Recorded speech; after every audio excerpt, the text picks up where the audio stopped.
Well, good rising, everyone, and welcome back to Coffee Talk with me, Karen B. It's a pleasure to be here this fine, rainy, cold Moonday morning. What is the moon doing today? I think we're on our way to a full moon, but it's, 30% waxing. Yeah.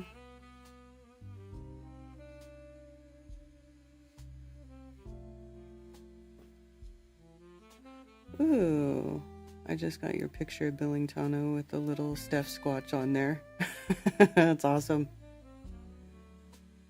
Maybe I'll share that photo.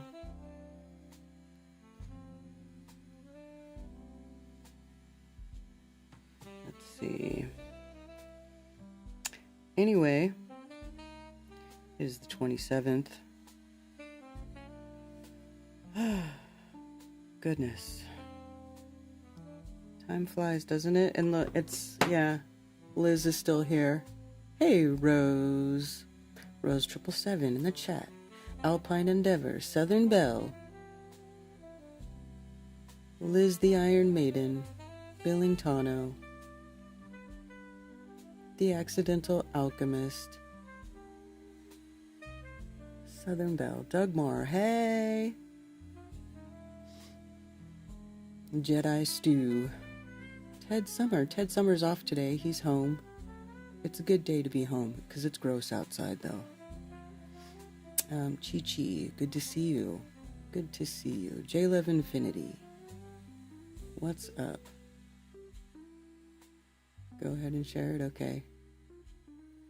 Let's see, is there anybody else in the other chats? Hello, Rumble. Hello, Rockfin. Hello, Odyssey. Odyssey live stream link is a permanent link.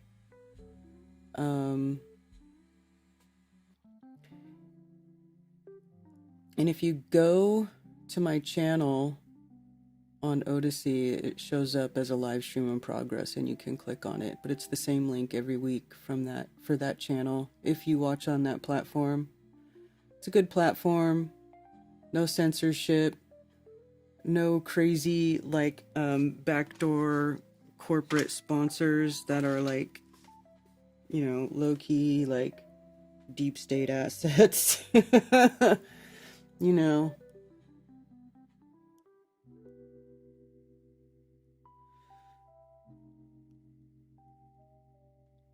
I like Odyssey.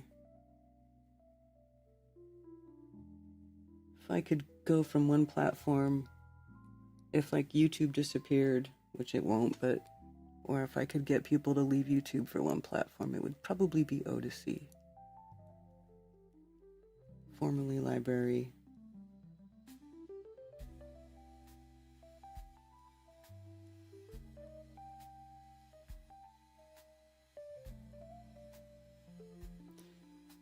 Although I haven't been archiving my live streams from there, so, I don't know. I gotta get in the habit of doing that again. But we'll figure it out. Hey. Gross here too, yep. NH Guy, Mandy Effect. What's up? Redondo Rocket. So what's going on in the world this week, y'all? More craziness.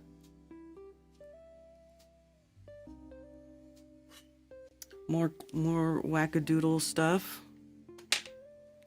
I just opened up the X window and I can see that there's this what this is for you. This is what the algorithm is feeding to me today. Elon Musk, of course, is always there. Justin Bieber is tweeting out Bible verses, I guess. I'm not sure why. And I'm not sure why it's showing me that, but okay.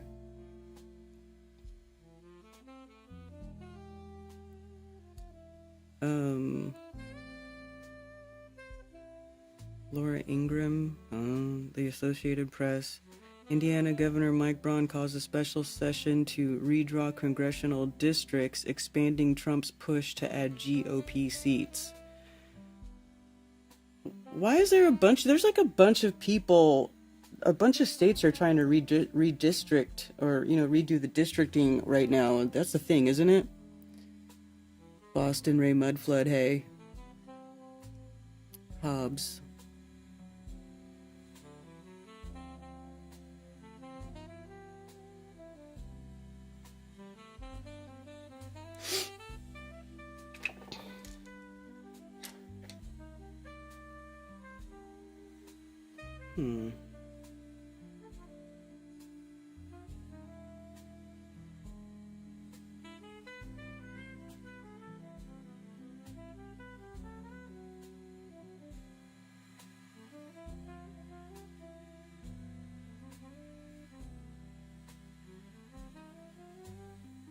Gerrymandering.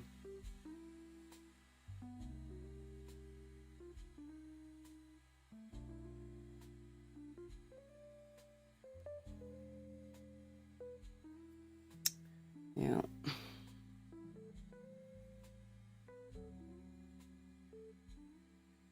I just don't even care about voting.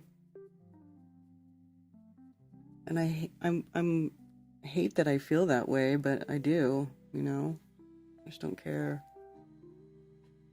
These people never do what they say they're gonna do. They're always writing some shady shit, calling things the opposite of what they actually are. Everything's inverted.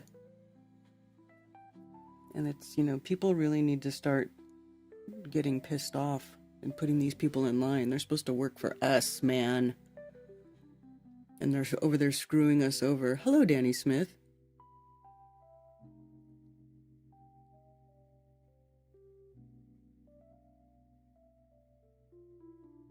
Missing my hot water bottle.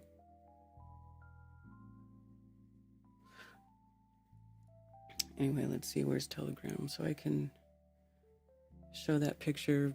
Billingtano put the Steph Squatch on his, on his toolbox.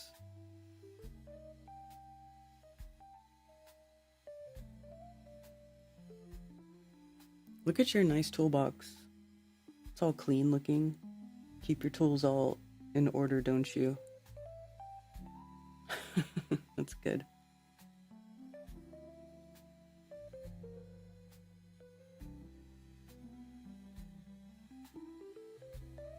Speaking of Stefan, I did get an email from DJ. I have to reply. I just saw it.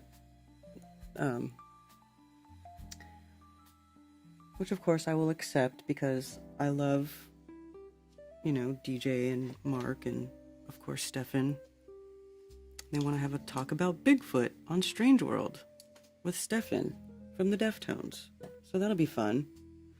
I think they'll be done touring by then though. It's not until December. It's only like a month old. Oh. Hey Bill Wheel. Hey Sherry Ives.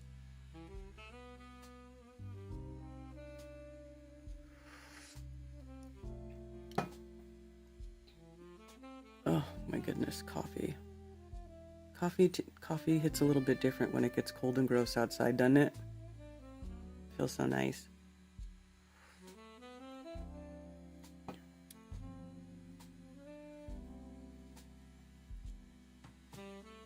The new dynamic in the Trump-Netanyahu relationship from the New York Times. I can't read New York Times. They always want to make me pay.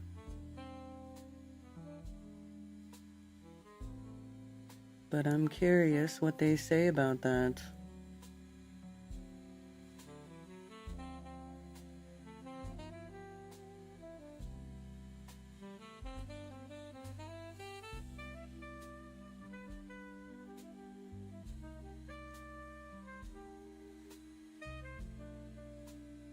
Going to be a great-grandmother next year.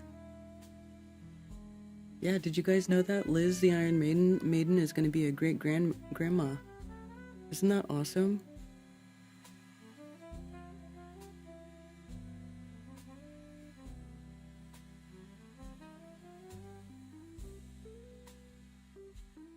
Deftones have some dates with System of a Down and Korn, yeah. Do they? In Vegas next year? Ooh.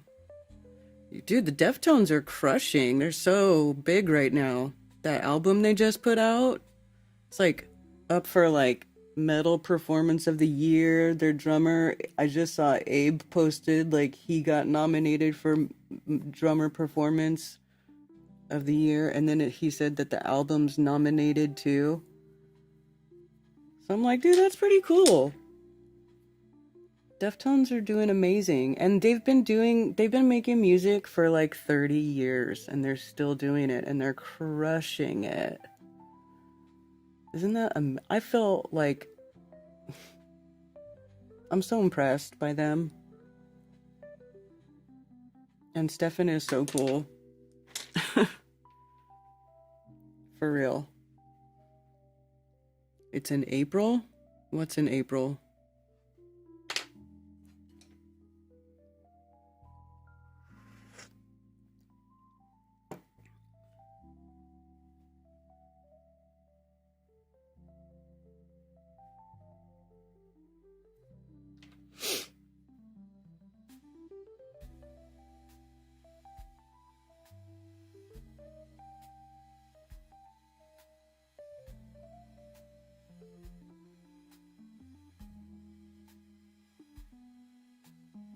Newest grandson due in February. Awesome. See, this is good. It's good to hear that people are still having and raising families. We need that.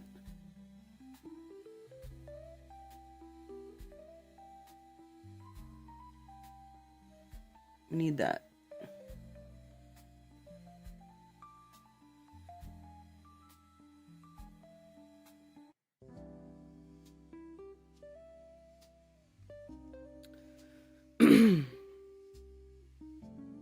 I have this like mystery pointer on my second screen. Do you guys see it? I wonder if you can see it.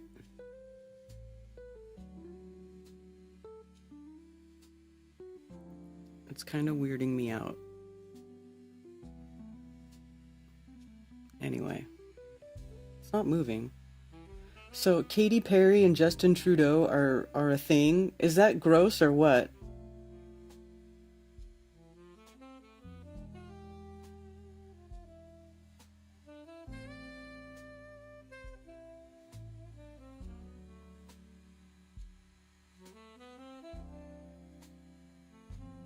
What's going on here? Oh.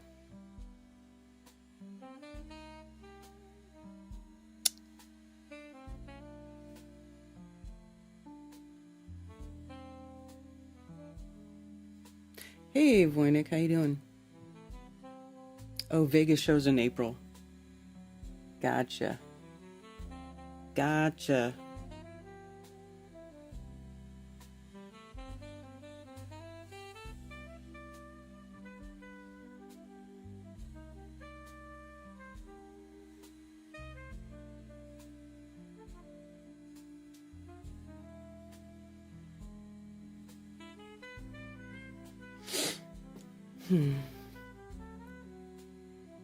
Gotta clean the truck. Tommy, tell the truth.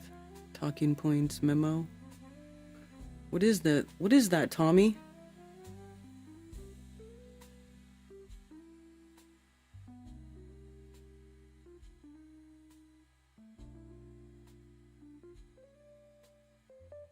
What it's like to watch an internet-based ideology break containment by Kelly Wheel. Oh, this bitch? I'm familiar with this bitch. She wrote some freaking book. Isn't that the chick that wrote the book? Like wrote a book about flat earthers and calling us delusional and all kinds of bullshit. Another FE article. Kelly Wheel, dude, I know. Look, let's search her up.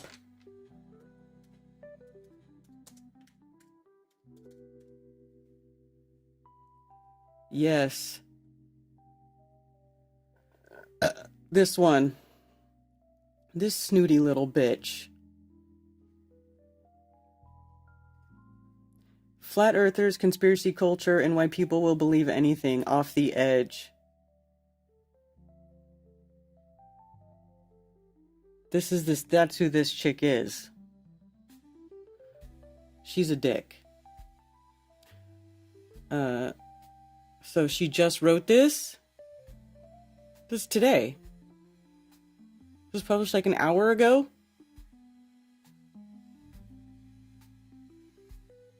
I first realized the extent of the internet's takeover of U.S. politics while standing in the lobby of a drab hotel convention center listening to an elderly gentleman rattle off a list of fringe conspiracy forums he frequented. Prison Planet, he told me, and InfoWars. Wow, I said in the conference room behind us. A man distributed papers watermarked with a custom edit of Pepe, a cartoon frog that achieved infamy as an unofficial mascot of the two online 4chan dwelling alt-right of the 2010s. It wasn't an alt-right conference, nor was I at a meetup of tech-savvy trolls. I was at the 2018 Flat Earth International Conference in Aurora, Colorado. Oh, dude, that's the one where that little dickhead, I know what they're talking about with the Pepe thing. That's where that guy, what's his stupid name? IPS, that dickhead, was there at that conference, passing stuff out, and of course he completely avoided me. Like, he couldn't even look me in the eye. Little twerp, little midget, little evil midget. Anyway, so that's where and people like that don't help anything. I'm just gonna say that. They just don't. You don't have to talk to anybody just because they say they're a flat earther. A lot of people who come into this want attention for all kinds of reasons, and most of them are not the right reasons, and they should probably be avoided. Anyway, the hundreds of globe denialists who gathered included friendly retirees, mother-daughter duos, chipper grade schoolers, and ultra-earnest hippies who played pan flute in the lobby.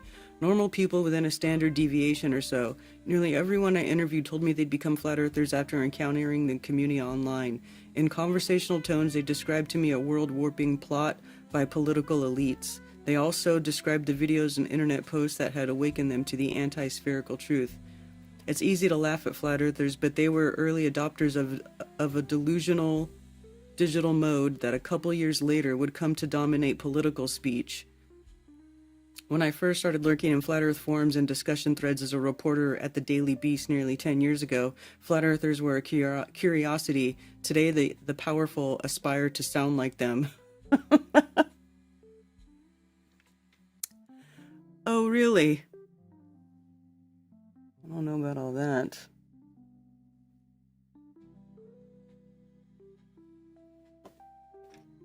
Don't know about all that.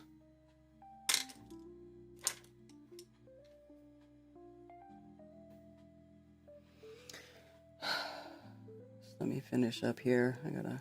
Can't read and put things on my face at the same time. But I already know this is not going to be a positive article because that chick's a dick, like I said.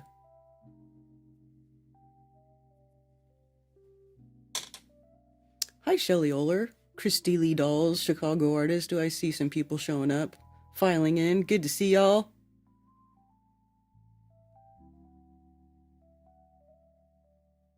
I just bought this book today. Check it out. The Magna Carta Manifesto, Liberties and Commons for All, first edition by Peter Linebaugh, PhD. It's about the Charter of the Forest.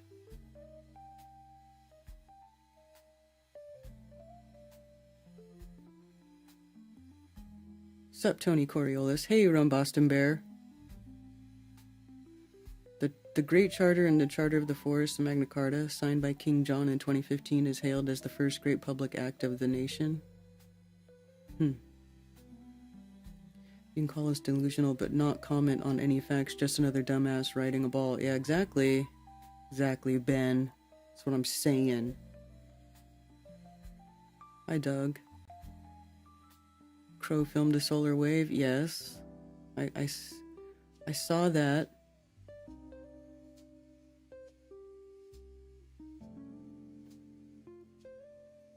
I saw that.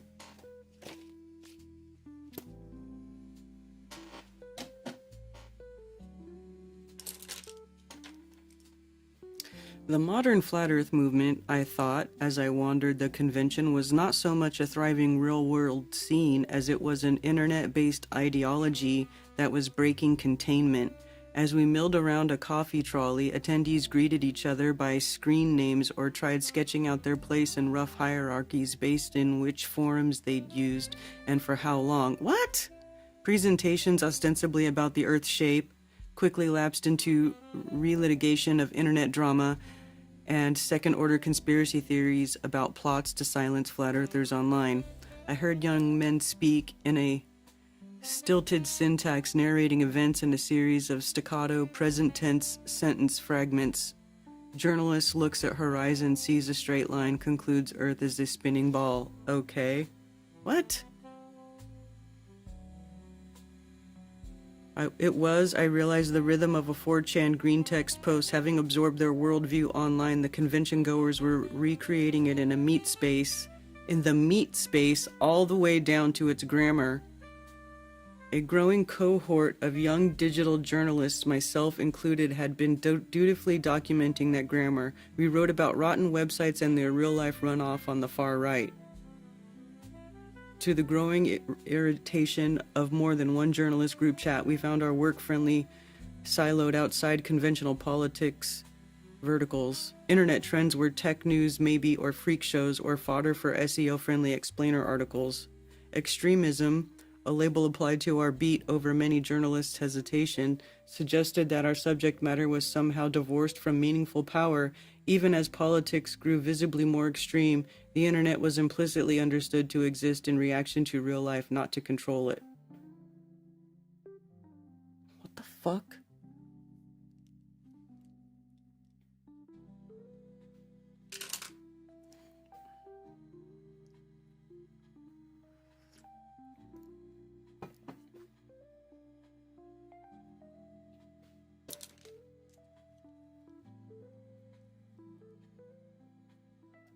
Can't have any conspiracy theories.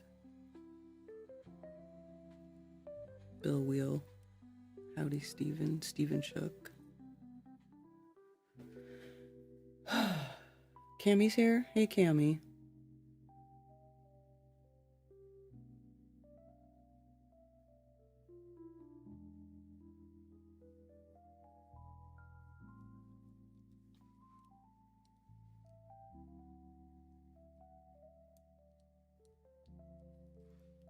Can anybody explain to me what I just read?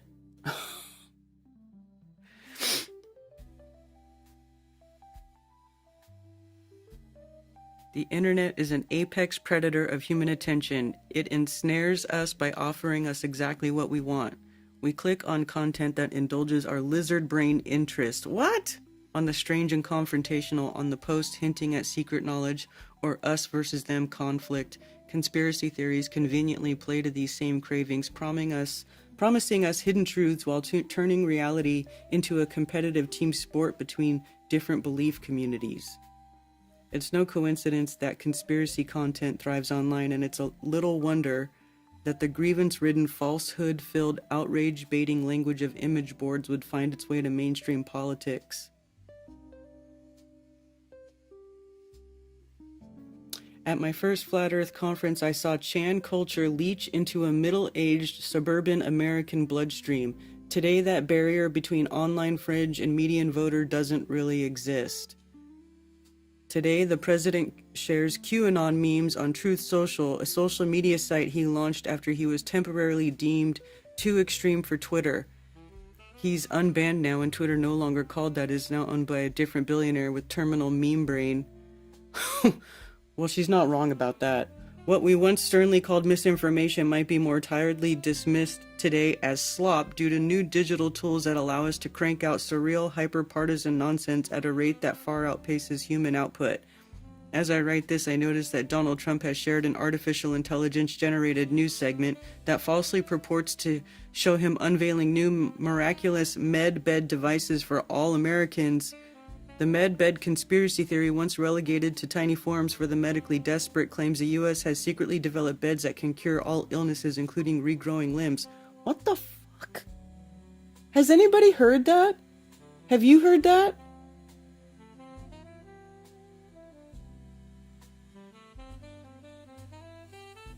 Hey, Rupert Twine. Hi, Wild Eden. Gobbledygook. She speaks gobbledygook. Yeah. Yeah, she does.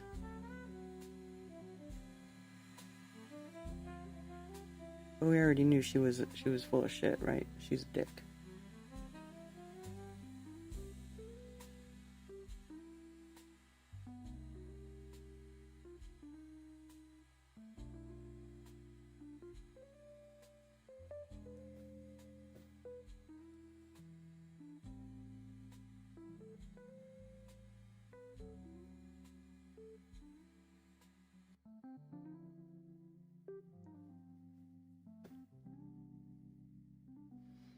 You heard about med beds? I never heard about this med bed shit.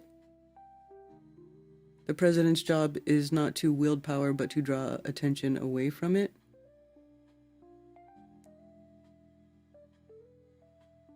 Flat Earth ruined all the Warhammer books. 40,000 books? What?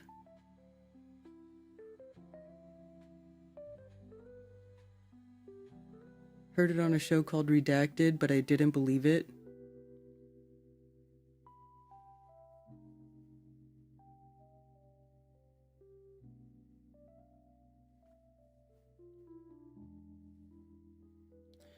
Redacted, like, tries to be, like, fringe conspiracy type show, but they fucking have, like, people who think aliens are coming on and shit, so...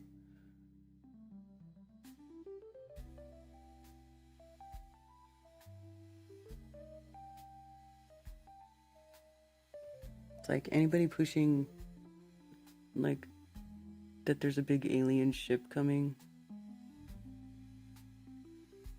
Maybe not pushing it, but they're giving it a platform.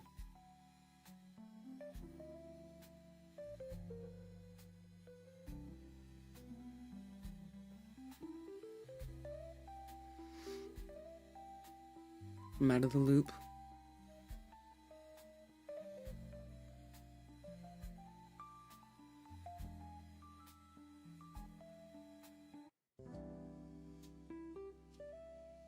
Why wouldn't the president post like a cracked out forum moderator? That's how people talk now, online and off. The internet is no longer a distinct place, but an ambient presence in daily life, a hyper-real overlay through which IRL occurrences can be observed, categorized, exaggerated for engagement, distorted for outrage, or shared in a shot-in-the-dark bid for sympathy amid increasing atomization. Everyone is online now, and we bring online somewhere with us. To speak of internet culture is to speak of mainstream culture. The world has flattened, not in the way flat earthers believe, but because we're all mediating our realities through a centimeter-thick slab of screen.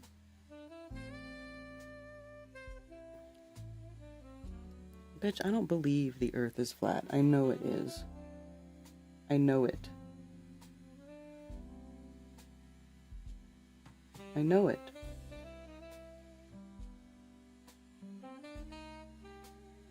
I did the work. I did the tests. I proved it to myself, beyond a shadow of a doubt.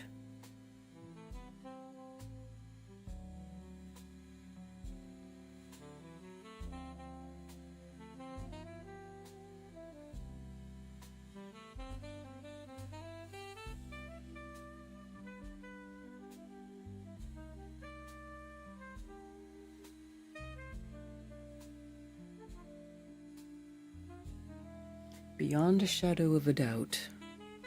Hi, AJ. Medbed is just a sci-fi with dreams and films like Aliens and Oblivion.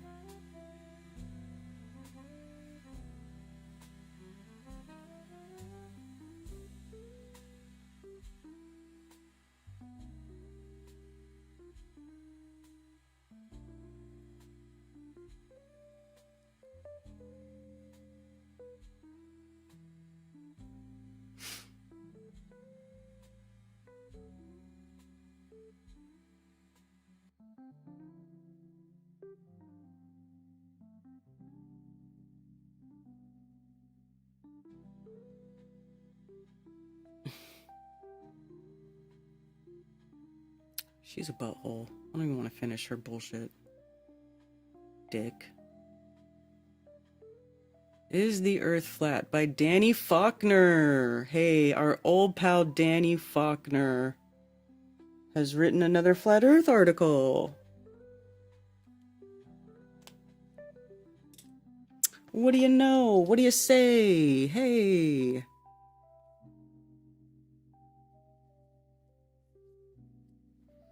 Flat Earth proponents often cite supposed evidence of their claims, such as the Bedford Level experiment or the midnight sun's visibility anywhere north of the Arctic Circle, but these arguments have been repeatedly disproven. When? How?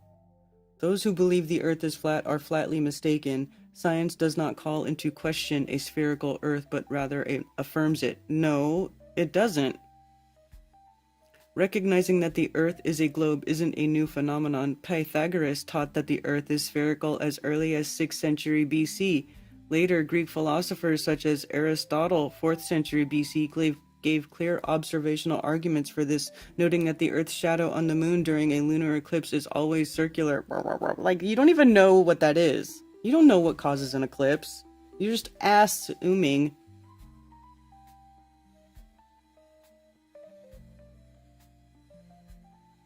Evidence only consistent with the globe. We can also demonstrate that the Earth is curved based on observation of the stars and sun.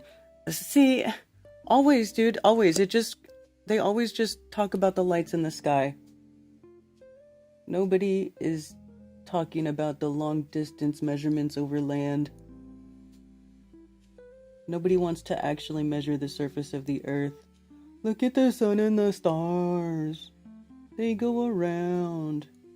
They're round, so we're round. It's absurd.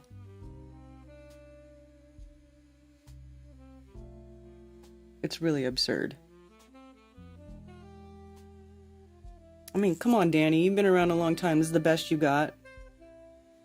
Keep saying that same shit, tired shit, over and over. To deliberately promote a flat Earth is to accuse fellow Christians of deception, a very serious charge, and to deny plain scientific how is that to accuse fellow Christians of deception? Earth is curved. In modern times, astronauts, including Christians, have personally observed and photographed the Earth's curvature from space. Oh, so he's saying because there's an astronaut, an actornaut who claims to be a Christian, there's no way he could be lying or deceiving us. There's just no way.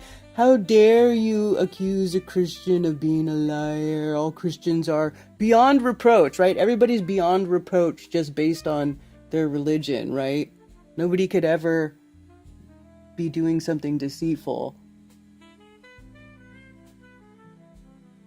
Like, what a joke. What a joke.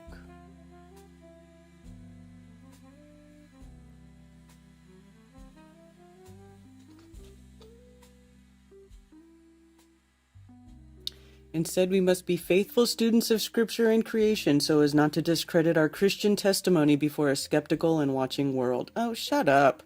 Measure the surface of Earth. Right? Why write about flat Earth? Because you're obsessed, dude. Because I don't know why. Why don't they just go away if we're so wrong and stupid? You know? Why don't you just go away? Why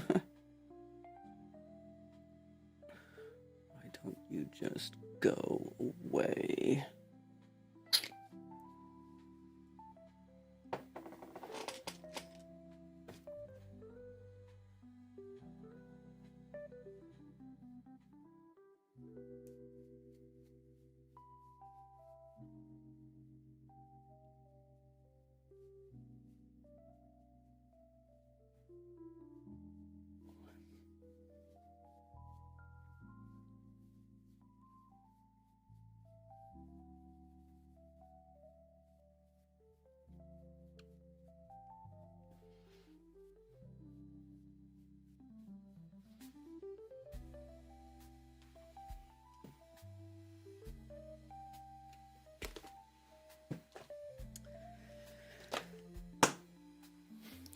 Let's see what he says. Many people will probably wonder why it is necessary to write an article defending a round Earth, or more specifically, an Earth that is spherical.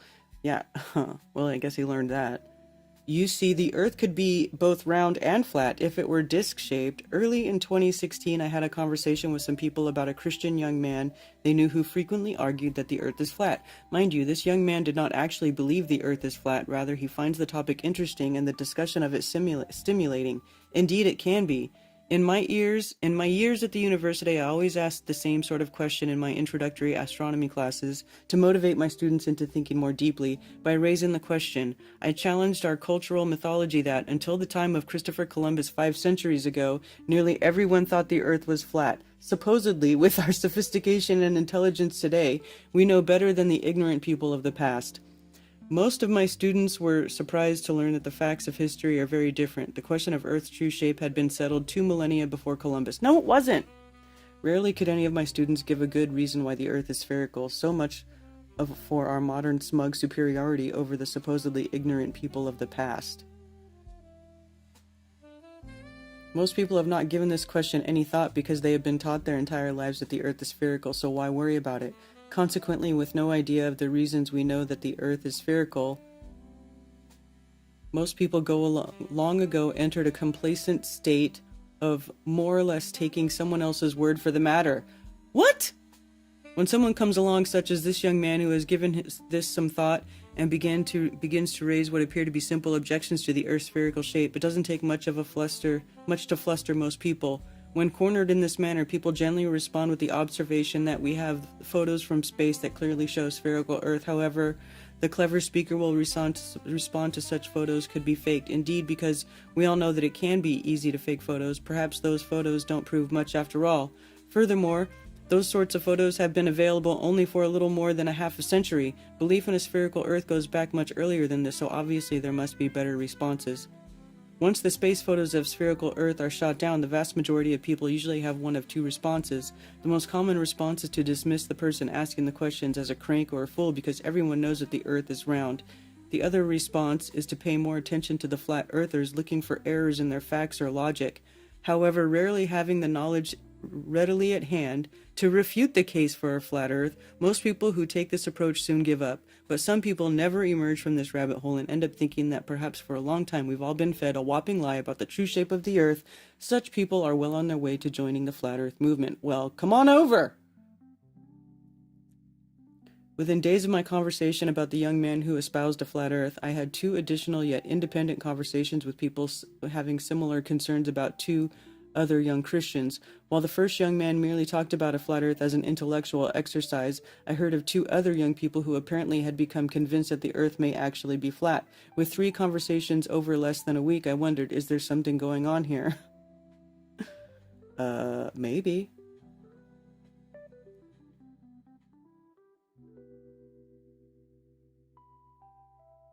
Mr. One-to-One, Buckeye Jim. Danny Faulkner's answers in Genesis chapter 1. When you read chapter 1, does it sound like a globe? I haven't read his book.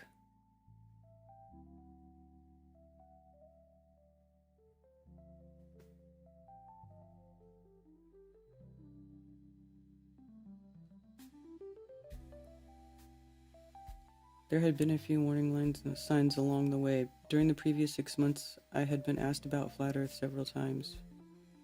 One was from the department that handles correspondences and questions directed to Answers in Genesis. It seems that people submit a question about this to Answers in Genesis often enough.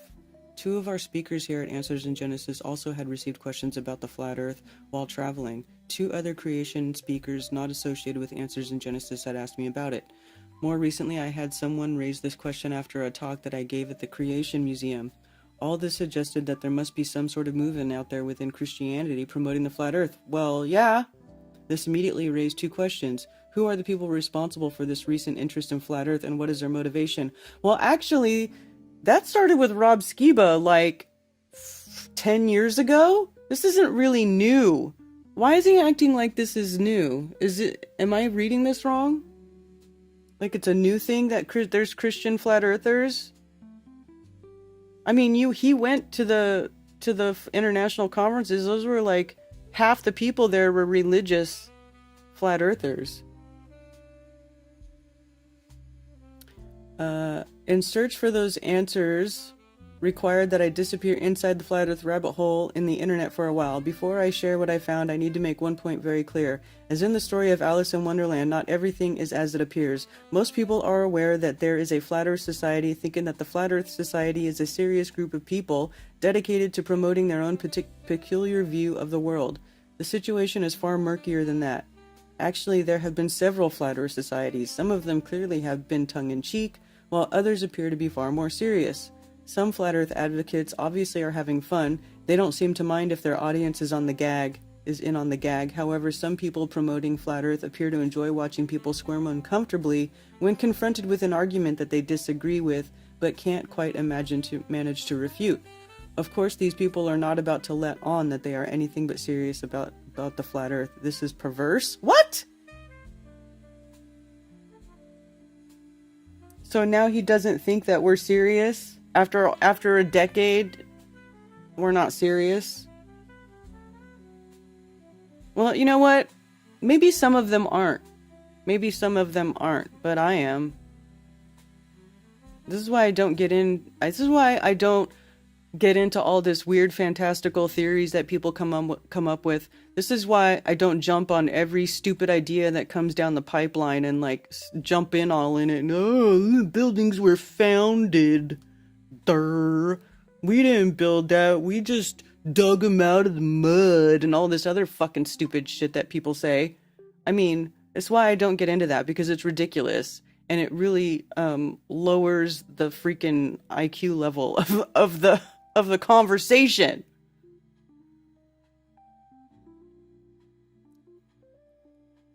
So I can see why some people don't take it seriously or don't consider people serious, because they're saying ridiculous shit like, that's a petrified penis or a petrified fucking whatever titan. What, all the dumb shit they want to say. Why so serious? Hi, Doug.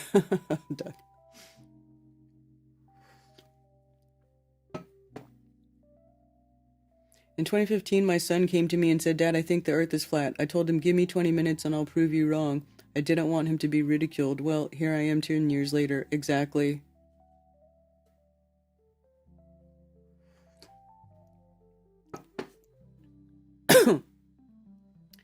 Earth shadow. So now he's going to explain how we know Earth is spherical. Earth shadow. How did people in ancient world know that the Earth is spherical? The earliest recorded discussion of a spherical Earth is from Pythagoras in the 6th century BC. Unfortunately, none of Pythagoras' writings survived. Oh, so how do you even know that shit's real? We know of Pythagoras through people who wrote about him later. While these later writers recorded Pythagoras' teaching that the Earth is spherical, they did not discuss his reasons. By the time of Aristotle, the Greeks understood that the cause of lunar eclipses is the shadow of the Earth falling on the moon. This can happen only when the moon is opposite the sun in our sky, which coincides with the full moon. The Earth's shadow is larger than the moon, so we cannot see the entire shadow at once. God. However, during lunar eclipse, we see the Earth's shadow creep across the moon. You don't know that that's the Earth's shadow. You actually don't know that. That's an assumption, because the edge of the Earth's shadow always is a portion of a circle.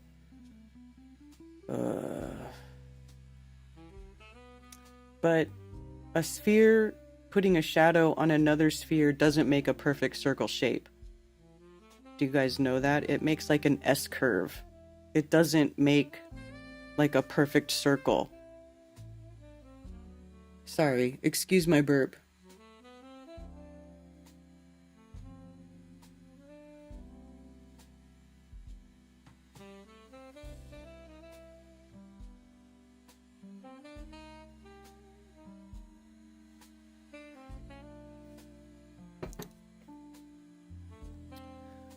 The Earth's shadow is large moon, so we cannot see the entire shadow at once. However, during a lunar eclipse, because of the edge of the portion of a circle, Earth's shadow must be because the shadow is always a portion of a circle, the Earth's shadow must be a circle. So it's an assumption. If the Earth were flat and round, similar to a disk, it could cast a circular shadow, but only for lunar eclipses that occur at midnight. It's not the Earth's shadow! It's not the Earth's shadow on the moon. It's just not. The Earth is on the ground and the moon is up there. It is not the Earth's shadow. If Earth were flat and round, similar, it would pass a circular shadow. For lunar eclipses that occur at midnight. For a lunar eclipse at sunrise or sunset, the Earth's shadow would be an ellipse, a line, or a rectangle. This is see, he's assuming that he thinks that it's the disk in space and that there's still a giant sun and a giant moon floating around in space. Like, how do you, after all these years and after everything how do you still, as someone who's been as far up the ass of flat earthers as Danny Faulkner, how do you still, in 2025, still repeat this same absolute fucking garbage? How? I mean, this is a guy that teaches people's children. What the hell?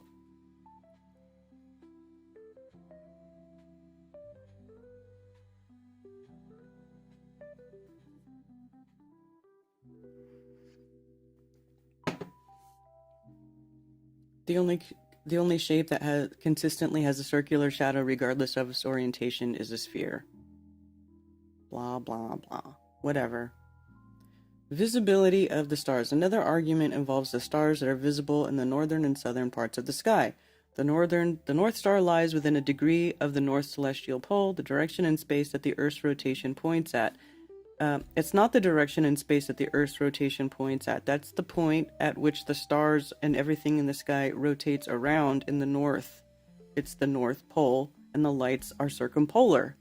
As the Earth rotates each day, the stars, sun, and the moon appear to spin around the North Celestial Pole, so the North Celestial Pole remains fixed in the sky. In the ancient world, many people thought that the celestial sphere rotated each day around a non-spinning Earth. For our purposes here, it doesn't matter which is the case. The North Celestial Pole makes an angle with the northern horizon. We call this angle the altitude of the North Celestial Pole. Since the North Star is so close to the North Celestial Pole, we can approximate the altitude of the North Celestial Pole with the North Star's altitude. Okay, so there's a linear relationship between how far away you are from the pole and where the North Star appears in the sky. That does not prove that the Earth is round. That does not prove that the Earth is round.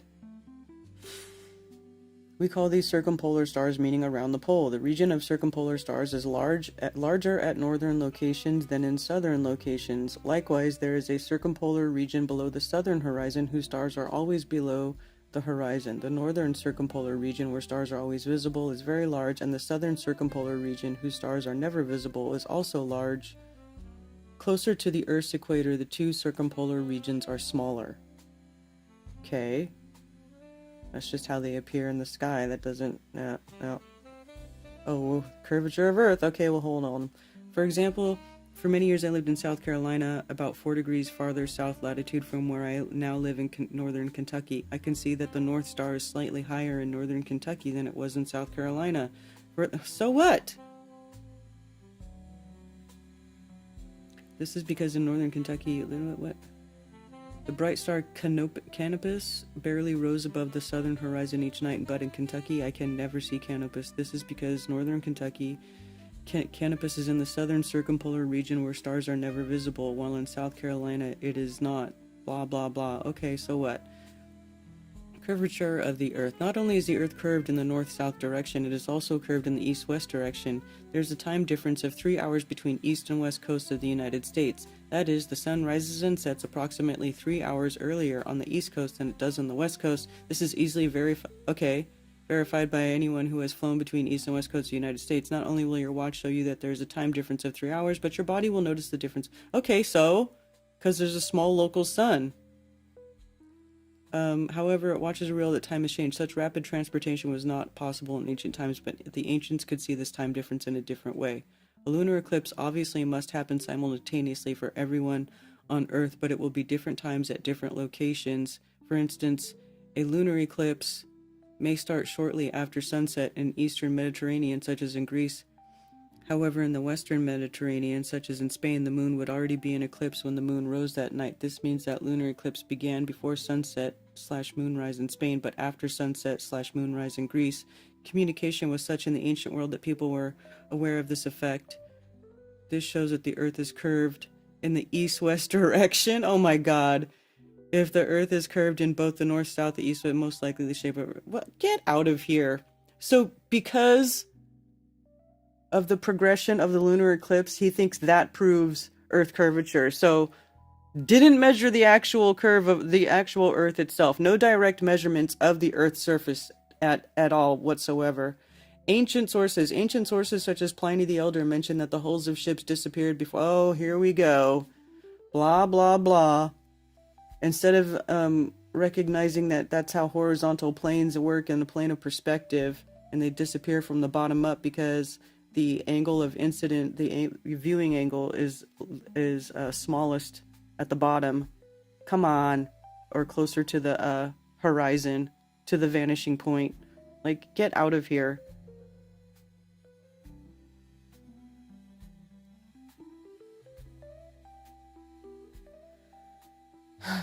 Not only did ancient people know that the earth was spherical, but one of them accurately measured the size of the earth around two... Oh, here we go. Eratosthenes. Bullshit.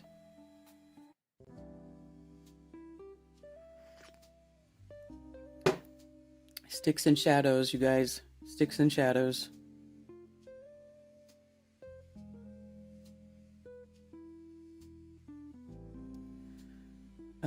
Accusation of Christianity. In the late 19th century, two atheistic skeptics, Andrew Dixon White and John Draper, created the conflict thesis that Christianity held back the progress of science. One of the major arguments was that throughout the Middle Ages, the Church had taught that the earth was flat. In creating this myth, Draper and White suggested that the Church could redeem itself for this supposed error on the Earth's shape by getting in on the ground floor of Darwinism. This ploy was very successful in that much of the Church capitulated on evolution. It also falsely altered history. It is this false version of history that most people have learned.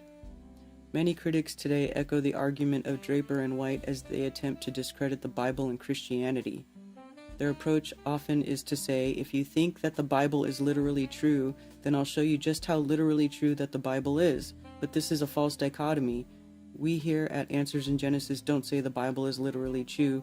Rather, we understand that the Bible is true because it is inspired by God. As such, it is an authoritative on all matters and is reliable. The Bible contains imagery and poetry. However, those passages are easy to identify when it comes down to the sorts of questions that matter here, such as did God create the world? The Bible must be read and understood historically and grammatically. That is, historical narrative does not lead to symbolic interpretation. Hence, the creation account is literally true. How do you say that creation account is literally true and then also say that you think the Earth is a ball in space? A lot of old people cannot be deprogrammed from their belief, yeah. Alaskan fishermen got lost after fishing over 10 years ago. Government issued GPS for guys that sailed by stars for generations. Shaped like a toilet paper roll. They had time zones in ancient Greece. You know, it's ridiculous.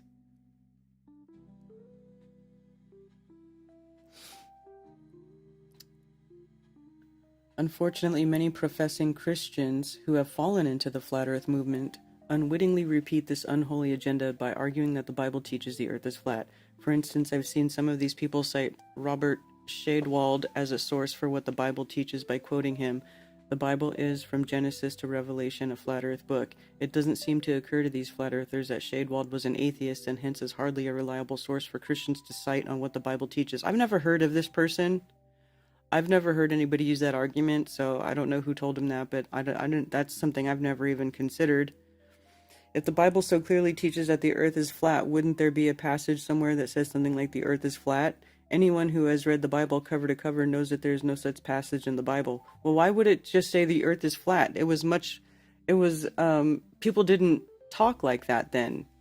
It was it was more descriptive, like, the land is like clay, comes out like clay pressed under a seal or something like that.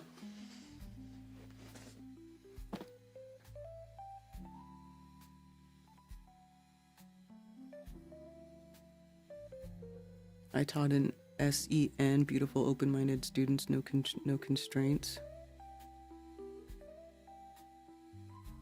Trying to convince people for years and they just don't hear. Yeah, well, it's not for everybody. It's not for everybody. And over the years, I've kind of become okay with that. Like, I've seen Flat Earth break a lot of brains. It broke a lot of brains. And there's a bunch of content creators who have are very popular among flat earthers, who they literally just make shit up and people just believe it. I don't get it. I just don't get it. My brain doesn't work that way. So where did flat earthers get the notion that Bible teaches the earth is flat? They chose to interpret some biblical passages by implying the earth is flat, and then they turn around and use their peculiar interpretation of these passages as proof text that the Bible teaches the earth is flat. For instance, lists of supposed flat earth verses that I've seen include the fact that God made the earth first and then God made the sun, moon, and stars on day 4 of the creation week. We at Answers in Genesis have always maintained that this is the correct order of creation and that the evolutionary order of creation is very different. But how does the fact that the earth was made before the astronomical bodies dictate that the earth is flat? It doesn't. Well, it's a contradiction of the people who think that the earth is a ball, how they think the creation. I mean, you guys, they believe some weird stuff. Just goes to show you, everybody has there's all kinds of crazy beliefs. I mean,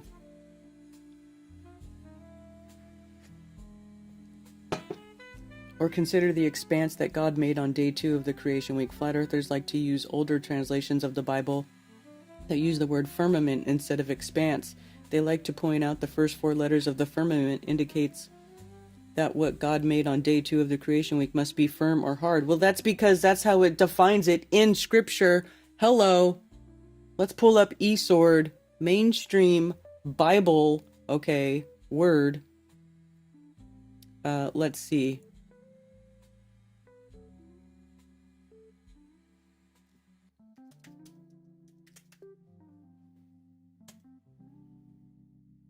Let's see, what's the definition of firmament? Rakia, that's right. In Hebrew, the word is rakia, pounding of metal such as gold with a hammer to flatten it out for a metal sheet. Hammer, to beat with a hammer, flatten out, spread, stamp, stretch, beat, broad. Rakia, sheet, as hammered out, flat. Firmament, hammered out, flat. Yeah, that's not expanse. Rakia, extended surface, solid.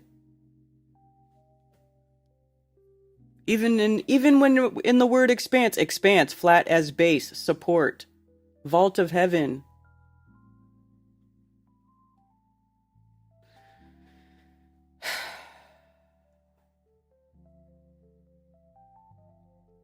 So, yeah, that's why people think that it means a solid thing, because that's literally the definition of it in the Bible.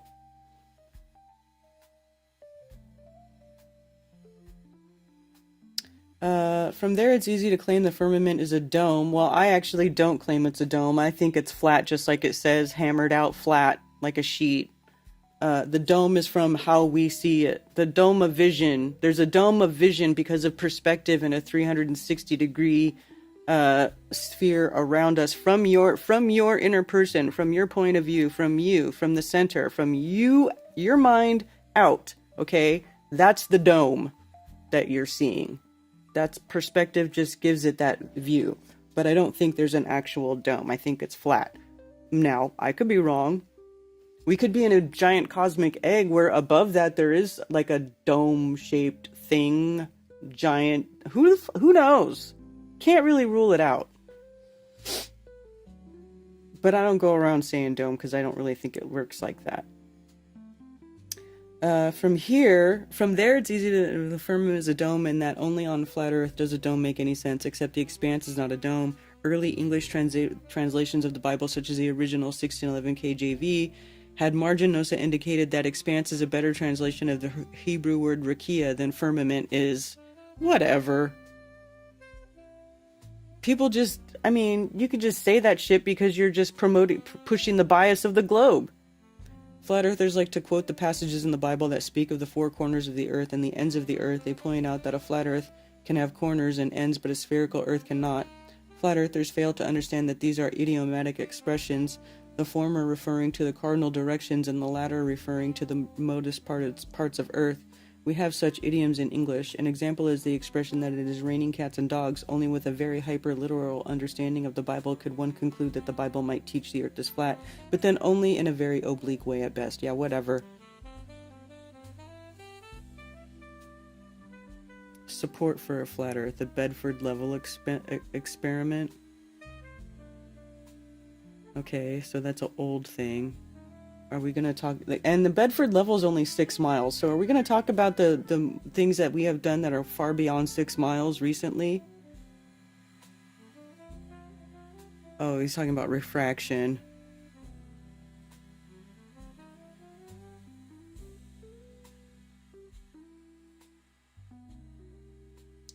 Midnight sun, blah, blah, blah.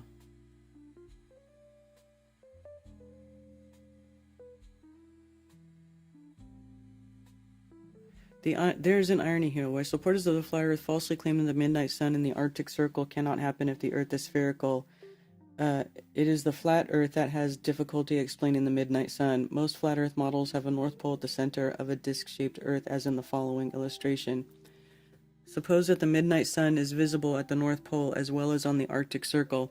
This is indicated by lines from the sun to the North Pole and at point A on the Arctic Circle. Notice that on a flat Earth, we can draw a line from the sun to any point on the Earth, not within the Arctic Circle, such as point B. Hence, if the Earth were flat, the midnight sun must be visible everywhere, not just within the Arctic Circle. Because this clearly is not the case, the Earth must not be flat. Okay, whatever.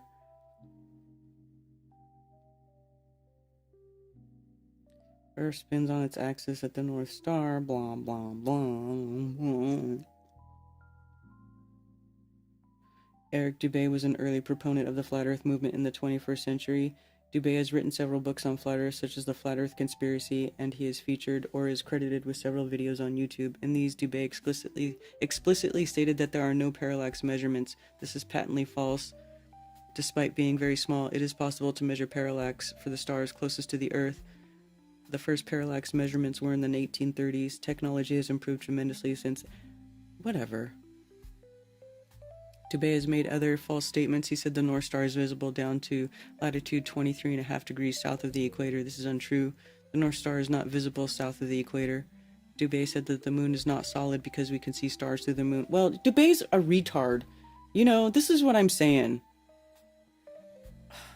He's just quoting Dubé and all his retarded shit.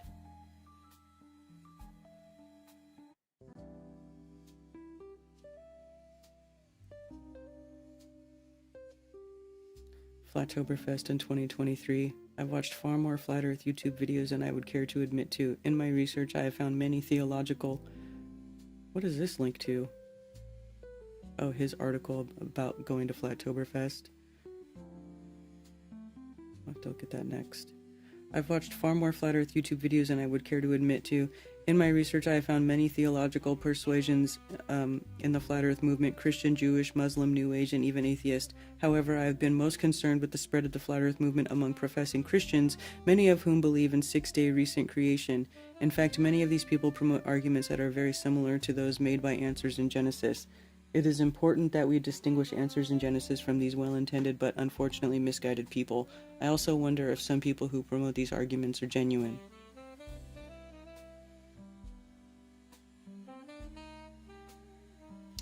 there have been some prominent professing Christians in the Flat Earth movement. One was Rob Skiba, who I had the pleasure of meeting at the Flat Earth International conferences. Unfortunately, Rob Skiba died in the COVID-19 pandemic. Another prominent Flat Earther was Robbie Davidson. Robbie used his YouTube channel Celebrate Truth to promote Flat Earth, and Robbie organized and ran the Flat Earth International conferences. I use past tense with Robbie, not because he died, but because Robbie recently renounced belief that the Earth is flat. Both Rob and Robbie treated me well. I met other professing Christians at Flat Earth conventions, and they generally have treated me well. However, not all professing Christians have been so kind. The first Flat Earther that I interacted with was John Stunja, who goes by the name Quantum Eraser or just QE on the internet. John emailed Answers in Genesis shortly after my first Flat Earth article was posted on the Answers in Genesis website. John's email was forwarded to me, and over those several days we exchanged a few emails. In his initial emails, John described himself as a brother in Christ. However, John's attitude toward me has taken a decidedly nasty turn. I'm shocked. As he has discussed me on a YouTube channel, I found John to be very abusive, rude, and crude. Well, yeah, I would agree with that. He frequently uses profanity. Well, I see no evidence of the fruit of the Spirit in him. There are other examples of less toxic professing Christians who have treated me poorly. Why did Robbie Davidson leave the Flat Earth movement? Early in 2024, Will Duffy developed what he called the final experiment. As I previously discussed, Flat Earthers think that they have a good explanation for the midnight sun north of the Arctic. However, many Flat Earthers recognize that their explanation does not work for the midnight sun south of the Antarctic Circle. Well, some of them have, but some of us didn't. Some of us think that there is an explanation for that, and it's works within natural physics. Indeed, many Flat Earthers proclaimed that if a midnight sun were visible south of the Antarctic Circle, then it would prove that the Earth is not flat.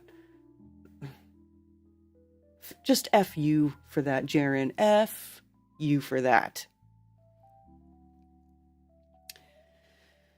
Then it would prove that there's not. This was a safe position because, unlike going to the Arctic, the Antarctic is not so easy to reach and is very expensive to do so. However, Will had the funds to pay for several Flat Earthers to make the trip. Will offered this all-expense-paid trip to several prominent Flat Earthers, but most of them declined. I guess that they lacked confidence in what they professed to believe. Two well-known Flat Earthers who accepted the offer were Jaron Campanella and Austin Whitsitt. The trip happened near the December solstice in 2024, and the weather during their stay could not have been better. They saw the midnight sun. As a result, Jaron gave up his Flat Earth belief, but Austin continued on his commitment to Flat Earth, even though he had seen with his own eyes the evidence that proved the Earth is not flat. All he saw was a circumpolar sun. That's it. Many Flat Earthers, including Robbie Davidson, abandoned Flat Earth belief. The final experiment did much damage to the Flat Earth movement. That is true. It did do a lot of damage because it really showed how a lot of people, I don't think, really understand enough. You know, people are just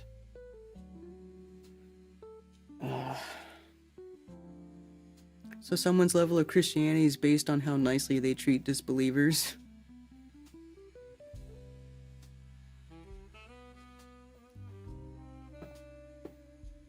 Chief Crow and the Flat Earthworms? Hey! What's up?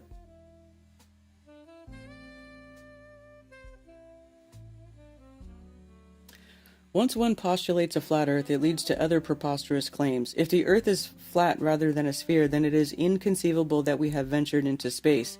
Consequently, Flat Earthers deny that there are any satellites orbiting the Earth or that astronauts have gone into space. What about all those photographs of Earth taken from space? They're all fake. Of course, this line of argumentation automatically requires belief that the Apollo moon landings were hoaxes. However, there are good reasons to believe that we really did land on the moon during the Apollo program. Okay, god damn, dude.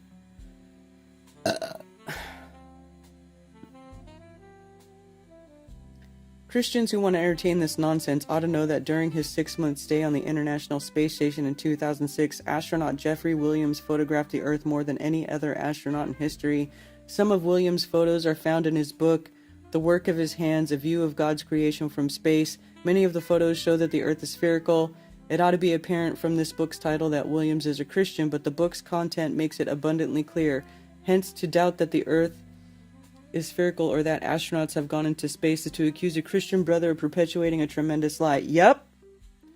But Williams is not the only Christian to have gone into space. Jim Irwin and Charlie Duke were among the 12 men who walked on the moon. I asked Charlie Duke to respond to those who think that the Earth is flat and those who think that we faked the Apollo moon landing. This is what he wrote. I was the lunar module pilot on the Apollo 16 mission to the moon. We launched from KSC, Kennedy Space Center, in Florida on April 16, 1972. We left Earth orbit for our 3-day trip to the moon about 3 hours later. As we maneuvered our spacecraft to dock with our lunar module, the Earth came into view about 20,000 miles away. It was an awesome sight. As you can see in the photo, it is obviously a sphere and not a flat circle. As we journeyed to the moon, we would look out our windows and see smaller Earth, and each time we would see different land masses, so it was obviously rotating on its axis. Yeah, right.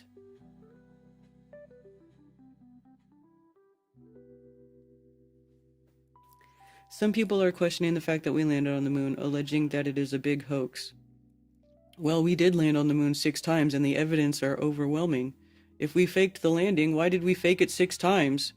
One needs only to look at the photos from the Lunar Reconnaissance Orbiter from my mission. The photos of our landing site shows a descent stage, the lunar rover, the experiments package, the tracks we left on the moon, everything. Every landing site has similar evidence. There are many other proofs that conclusively show that Apollo actually landed on the moon 6 times. Right, because none of that could be fake. Christians who think that the Earth is flat or that men never set foot on the moon are effectively accusing several Christian brothers of lying about one of the biggest things that ever happened in their lives. Are the Apollo moon landing deniers prepared to make this accusation? And I mustn't leave out Barry Wilmore, a good friend of Answers in Genesis. I have had the pleasure of speaking at a conference where Barry also spoke. All 3 of these Christian astronauts, Charlie, Jeff, and Barry, spoke at Astronaut Encounter at the Answer Center in July 12, 2025. Okay, well, you know, just because someone is a Christian brother doesn't mean that they can't be telling a huge freaking lie or part of a deception or an MK Ultra mind-controlled puppet who is just programmed to give these answers and keep reiterating these falsehoods over and over again to perpetuate the lie. I mean, that's like saying that no Catholic priest could ever be, you know, truly have molested a little boy, because how could you accuse a Catholic priest, a man of God, one of the holiest men to walk the face of the earth, and accuse, no, he's Catholic, no way, he could never be touching little boys. Come on! So stupid. That's, what is that, an appeal to authority or appeal to religion? It's just, nothing in here is actual proof of a ball earth or a debunk of flat earth. Nothing. Nothing. Nothing. Faulkner is a boob, yeah. Hey Lowry and Nico. Hi Josh Mudge.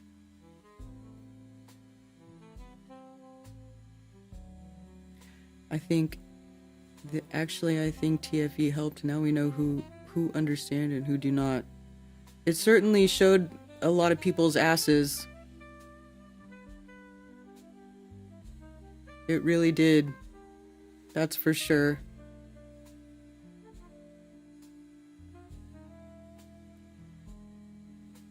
Who wrote this paper? It's, yeah, Faulkner. Now you say Faulkner's a boob. Was watching the show Loot on HBO last night, and one of the characters says, "We live in a post-truth world. Do you know some people still think we landed on the moon?"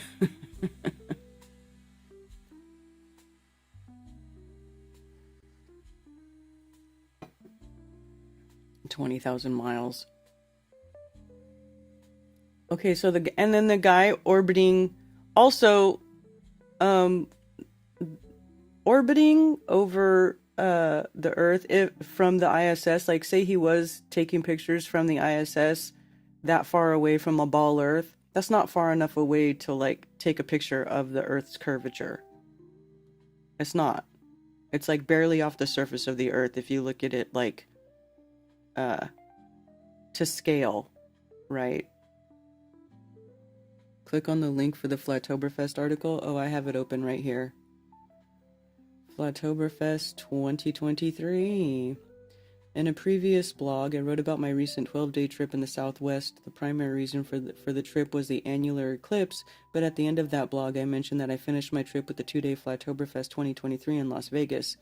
In this blog, I report on that meeting. As many of you probably know, since 2016, I have been studying and reporting on the Flat Earth movement.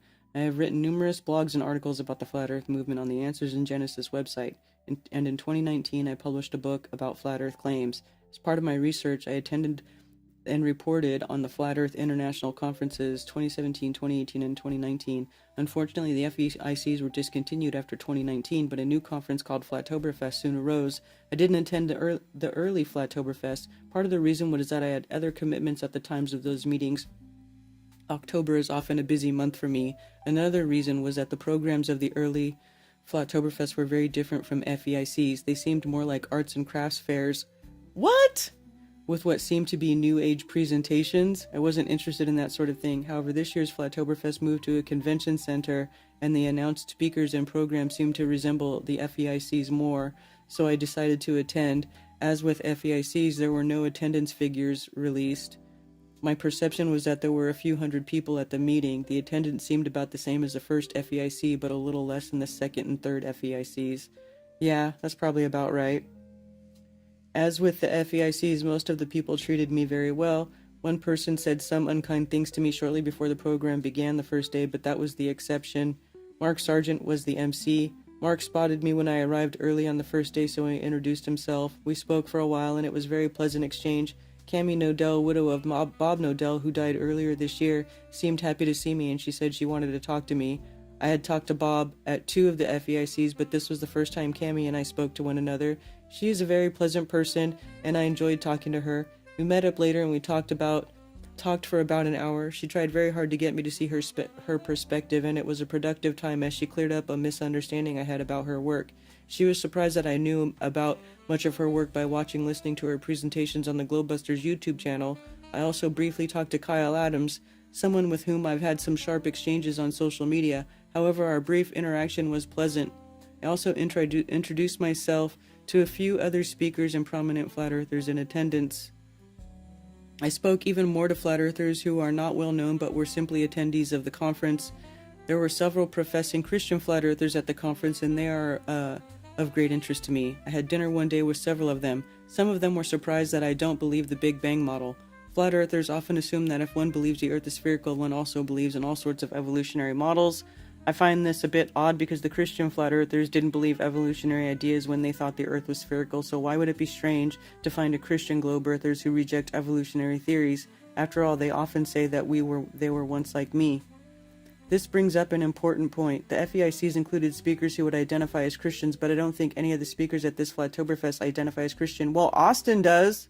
Austin Whitsitt. That had to be discouraging to the professed Christians in attendance. In a private conversation, one of the organizers at Flattoberfest opined that the New Age element of the meeting probably kept some Christians away, since professing Christians comprise a significant portion of the Flat Earth movement. I would advise organizers of future Flattoberfest and any other Flat Earth meetings to include more presentations from Christian Flat Earthers. I mean, I'm not against it, and I've had Christian Flat Earthers. Dude, I had Sean from Kingdom in Context speak at Flattoberfest 2022. That guy's a Christian. It's like he's not even paying attention. He just is basically reporting on hearsay. I've had lots of Marty Leeds is a Christian Flat Earther. I mean, he's not like, your typical Christian Flat Earther. He's not like the same type of, his views are a little bit different, but he still identifies as a Christian Flat Earther. And then Austin Whitsitt is a Christian Flat Earther, so I don't know why he says that I didn't have any. Whatever. Mark Sargent. The meeting kicked off with Mark Sargent making a few comments and introductions. Mark likes to dox himself by giving out his address, phone number, and email address. Partway through this, David Weiss, who is a prominent Flat Earther but didn't speak at the conference, called Mark's cell phone, and Mark put the conversation on speaker close to the microphone so that all could hear. David asked why Mark was talking to Professor Danny Faulkner, reiterating that I was at the meeting but not a Flat Earther. They proceeded to have some fun at my expense, but it was good-natured and genuinely funny, so I laughed along with the gag. The people sitting at my table got a charge out of the routine and my reaction to it. Mark then entertained questions from the audience, so people lined up at a microphone perhaps a dozen feet from where I was seated. One of the people asked a question that involved me, and Mark pointed out how close I was to him and suggested that he ask me directly. He didn't. Eventually, the man sitting next to me leaned over and asked what they had against me. I laughed and told him that I'm not a flat earther and that they are just poking me a bit. As it turns out, he wasn't a flat earther either. He was there for the same reason I was, to learn more about the flat earth movement. What is the probability that he sat down next to perhaps the only serious non-flat earther at the meeting? I say serious non-flat earther because there were some trolls at the meeting. For instance, one of the people in line to ask Mark's questions had a series of questions about his strained relationship with his girlfriend. He said he is a flat earther and she isn't. Yeah, that was that freaking Tyler guy that I let come to the conference because Dave Weiss vouched for him and said that he thought he was really seriously a flat earther and that trying to talk to his girlfriend, whatever, which was actually a giant load of bullshit, and he just used us to make a video and make fun of us. So whatever.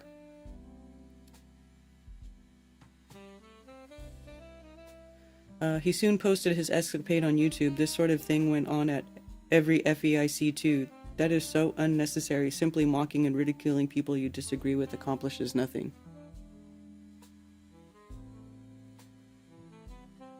November 15th, next Minnesota meetup. Oh, nice, Jenny. It's good that you guys are still doing that. Oh, 11/11. I missed 11/11. Rest in truth, Bob. Yup. The priest at the church I went to growing that made beeline to my little brother every Sunday to shake his hand for a little too long was one of the Boston reassigned ones. Oh my gosh. Is this the knowledge Danny spent years gathering in our discords? I heard he was there to write a book or something, but I figured he would have better steelman after all that. Right, Shane? That's what I'm saying, dude. I asked this, how do you hang around flat earthers for so long and still just repeat the same crap over and over? Was watching this show. Oh yeah, you saw me that. Tyler has like 8 million subs now.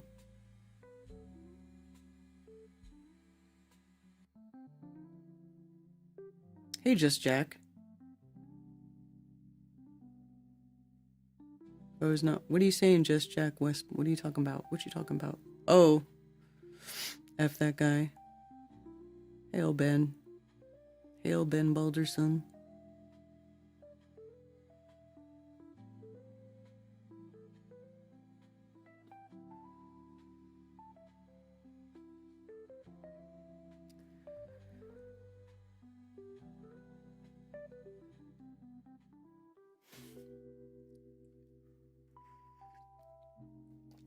Let's see what he says about Jaron Campanella.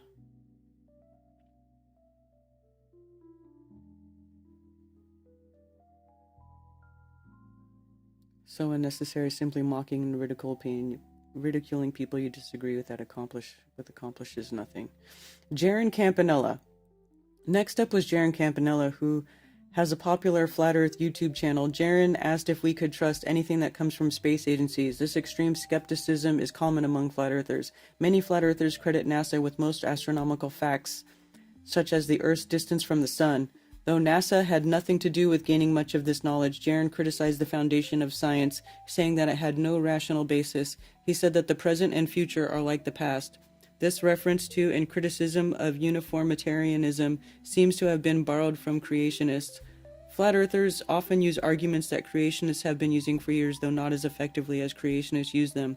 For instance, there are no uniformitarian assumptions in determining the Earth's shape or measuring the Earth's size and distance from the Sun. Jaron presented a brief review of the history of how courts handled photographic evidence. He said that at first courts did not accept photographic evidence in trials, but eventually came around to admit photographic evidence. The concern was how reliable photographic evidence is, especially considering that photographs can be manipulated. Before digital photography, an expert could easily determine whether a photograph had been altered, but now it is nearly impossible for experts to detect well-done digital editing. Jaron asked whether photographs are now sufficient evidence to establish facts, as he concluded that they are not. That strikes me as a strange standard for a flat earther, seeing that flat earthers often use photographs and videos to argue their case and often demand images for evidence from those who disagree with them. Jaron mentioned parallax, saying that it can be checked on Earth, but apparently he thinks that parallax applied to objects not on Earth cannot be checked. That emasculates all parallax measurements, including those on Earth, unless one checks the distances determined by parallax by some other means. But if some other means are used, then why use parallax in the first place? Can Jaron give examples of parallax measurements that were shown to be wrong by measuring distance by other means? I don't think he can. Simply expressing personal incredulity hardly amounts to refutation, but what is the alternative for flat earthers? Parallax measurements are real, and if the distances they imply are real, then the flat Earth zetetic model cannot be true. Huh?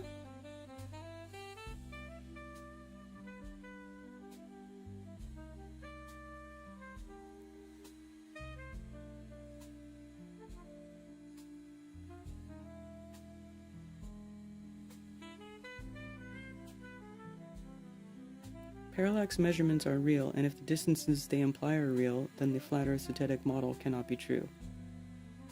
But the distances are not real, and you have no way to prove the distances. Jaron said that the Hubble relation cannot be true because there can be no Doppler motion in space where there is no medium. There is much wrong with this. Technically, cosmological redshifts are not Doppler shifts, though observationally there is no difference between the two. Maxwell's theory of electromagnetism, published more than 150 years ago, surprisingly provided the medium of light, mutually perpendicular oscillating electric and magnetic fields. Therefore, there is a medium for light, and there can be Doppler shift in otherwise empty space. Finally, this glosses over the fact that for nearly 150 years there has been measured annual periodic Doppler shifts in stars due to the Earth's orbital motion around the Sun. I doubt that any flat earthers know about this, otherwise they wouldn't be so quick to dismiss Doppler motions.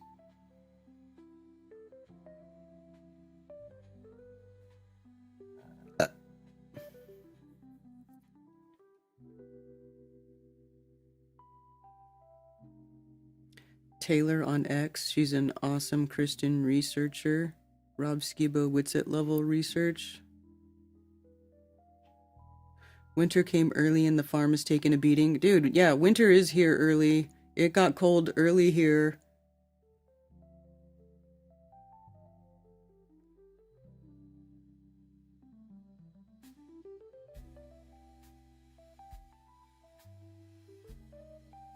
Never actually tested anything himself. That's why he has no ground to stand on.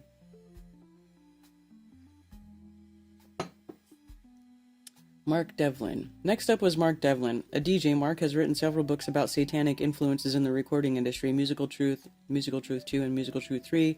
I've heard this sort of thing more than half a century ago from various pastors and other Christian authors. The most egregious example was John Todd, who in the 1970s was spinning fantastic tales about the popular music industry. Mark's presentation focused on predictive programming, placing ideas in popular culture to influence and condition people, a concept credited to Alan Watt. Mark gave many examples of what he thought was predictive programming. One example was this 1979 Supertramp album, Breakfast in America, where a mirror image of a portion of the cover looks like the World Trade Center attack on September 11, 2001. Another example was a 1998 Prince song that included a warning that Osama bin Laden would attack the United States 3 years before 9/11. Mark went on to discuss the deaths of several singers and musicians, suggesting that they were killed because they knew about and participated in predictive programming, and the powers that be considered them risks of exposing the various agendas promoted by predictive programming. Examples Mark gave included Prince, Michael Jackson, George Michael, and David Bowie, though Mark suggested that some of these deaths were faked, with the supposed deceased assuming new identities.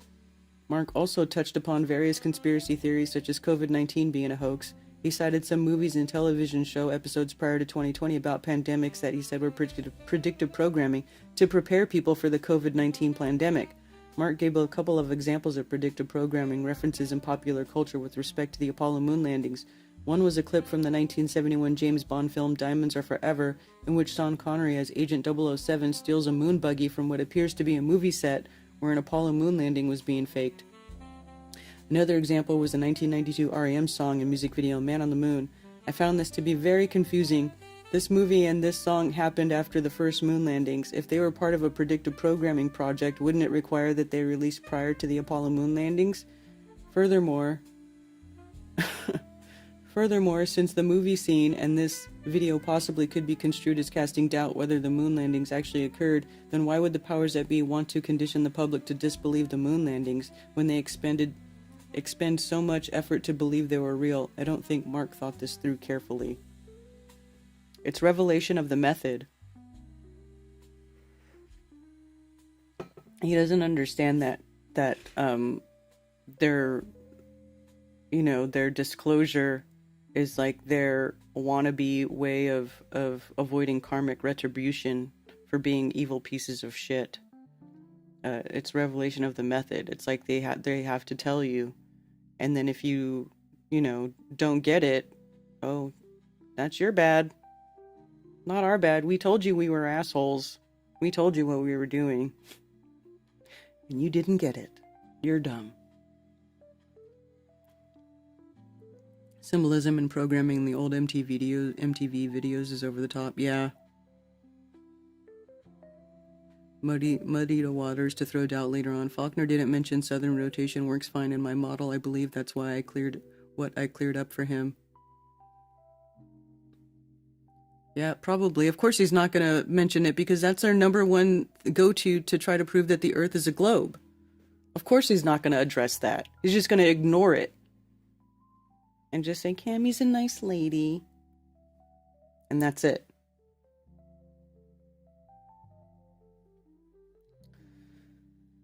Mark gave several examples from popular music of what he thought was predictive programming for globe belief. These included the Beatles' 1967 song and video, The Fool on the Hill, Head East 1970 song Flat as a Pancake, and the Eurythmics' 83 song video Sweet Dreams. Among others, Mark repeated flat earther claims of the number 33, showing up in numerous places. The significance of this number is related either to Freemasonry or the number 666 or both.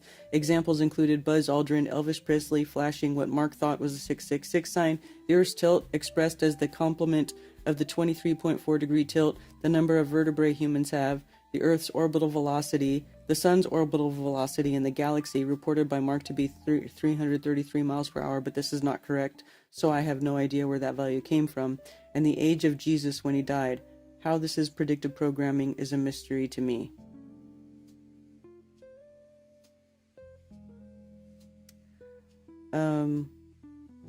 What is the Sun's orbital velocity in the galaxy? Let's see how wrong. If it's wrong, what is it supposed to be?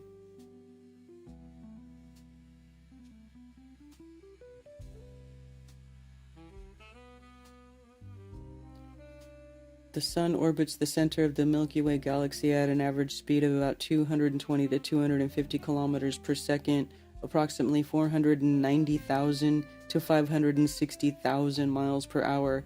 It takes the Sun roughly 225 million years to complete one full orbit around the galaxy.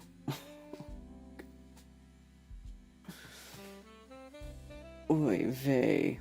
That's called a galactic year, by the way, for anybody who is curious.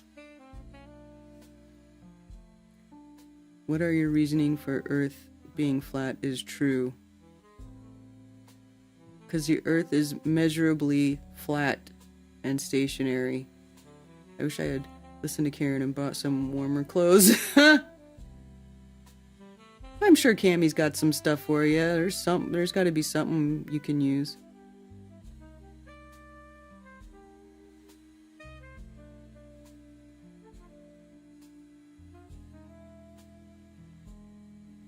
Right, Austin Whitsitt.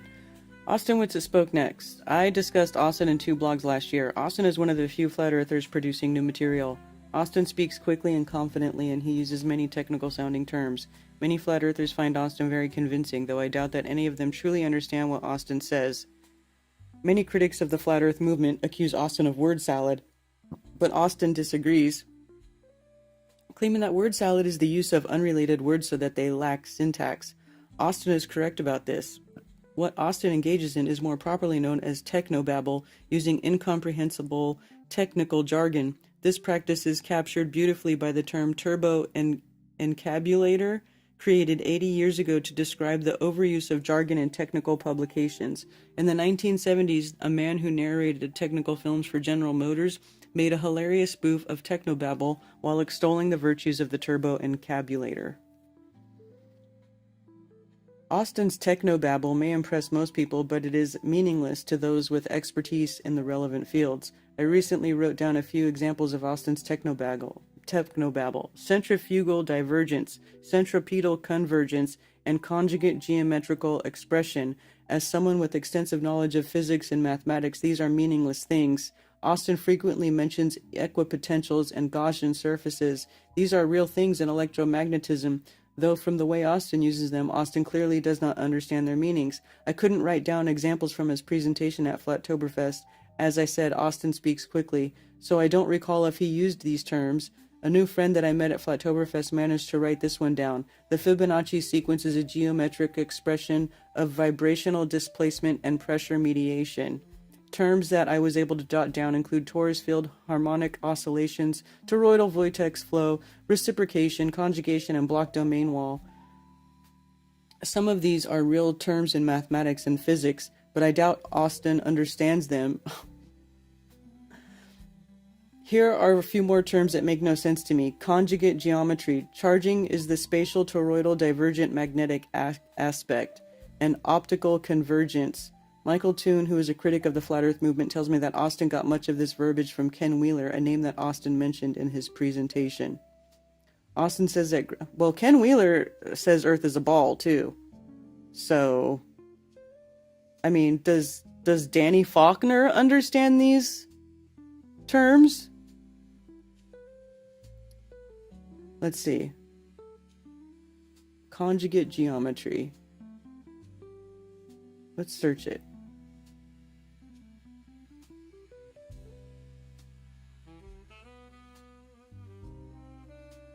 I'm just curious what comes up. This is an article from Danny Faulkner, Ben, about Flattoberfest 2023 and the presentations at conjugate geometry typically refers to concepts involving pairs of geometric elements that have a specific relationship, such as conjugate diameters and conic sections, where each diameter bisects chords parallel to the other. This concept is important in various branches of geometry, including projective and differential geometry.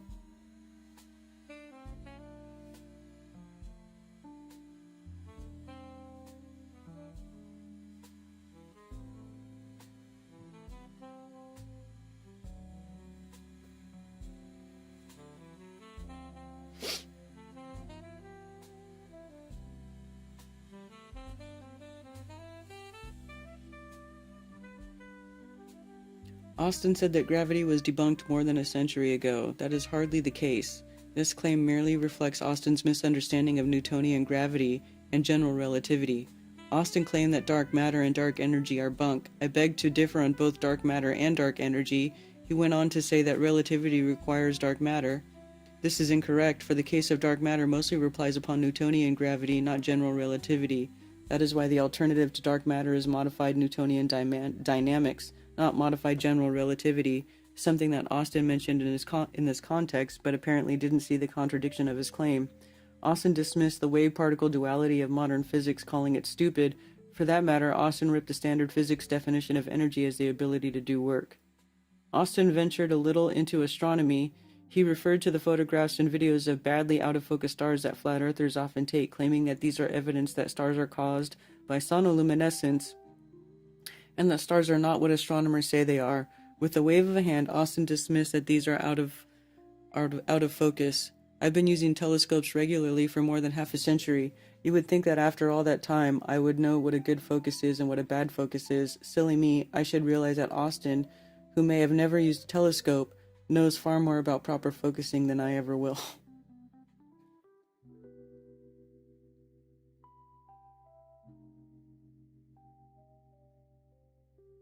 He's a bonehead.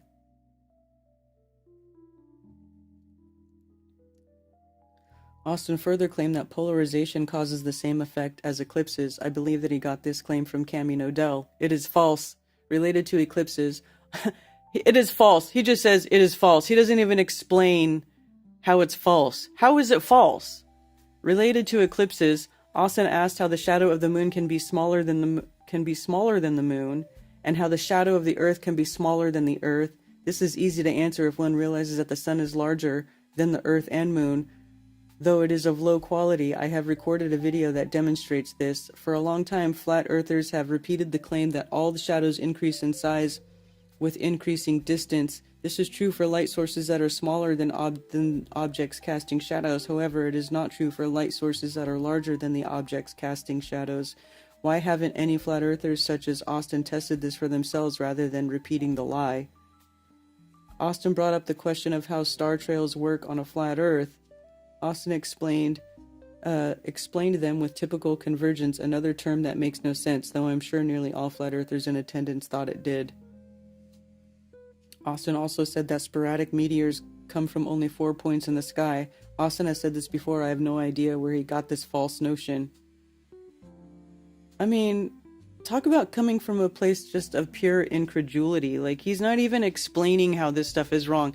How is it false that polarization causes the same effect as eclipses? How is it false? Because it's not false. Cammy, can you believe this shit? Hey, Raised by Gypsies. I shot the 2017 eclipse without a filter using a Canon Mark IV camera. At 5 o'clock there are 2 anomalies. These anomalies got covered by clouds, proving they are not lens flares. 1 minute video. Oh, let me see. Let's see.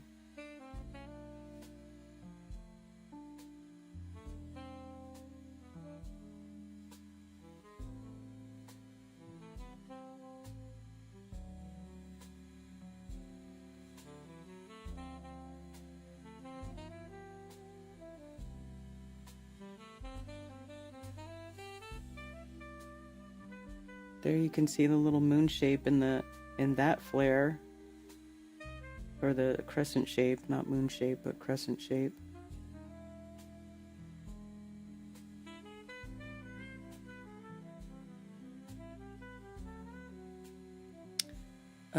These anomalies get covered by clouds, proving they are not lens flares.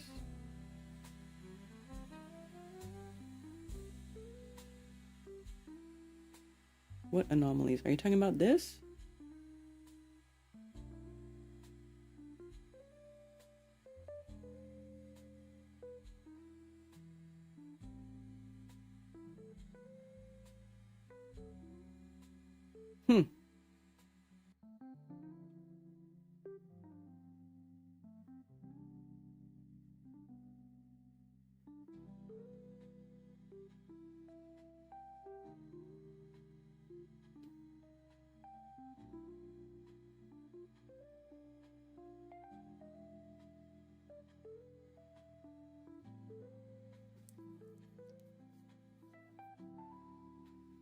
I don't know. Interesting.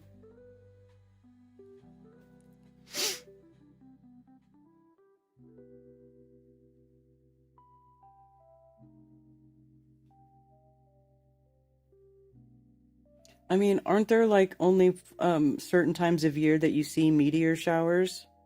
So then they are cyclical, and they do always come from the same place. So I don't understand why he's saying that's false. The end of Austin's talk focused on geocentrism, using a famous quote from Einstein that no optical experiment can detect the Earth's motion. Austin and other geocentrists don't understand what the modifier optical means. Flat earthers don't seem to realize that an argument for geocentrism is not an argument for flat Earth. While all flat earthers are geocentrists, not all geocentrists are flat earthers. Austin is widely known and respected by flat earthers, although it has detractors within the flat earth movement. Many people in attendance gave him a standing ovation.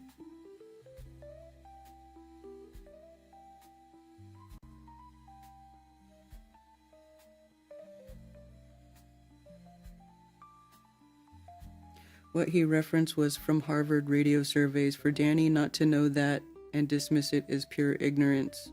This was the prez I did based on what Austin said about the meteor impacts. What he said intrigued me, and I had to look into it. He was not wrong. Yeah. So I'm saying they happen like They're on a cycle, just like everything else in the sky.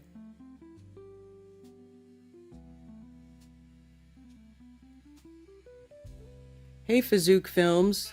How are y'all? The meteor thing, I did a prezi on on what Austin said. Yeah, that's what I'm saying. He's just a liar. I think he's just lying.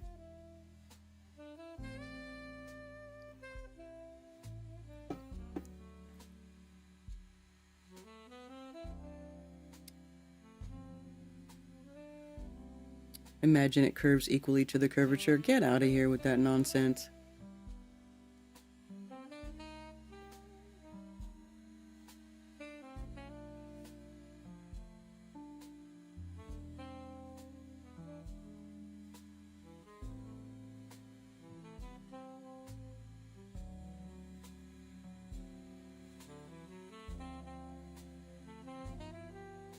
For sure, but they do mainly impact 4 areas only, which is strange.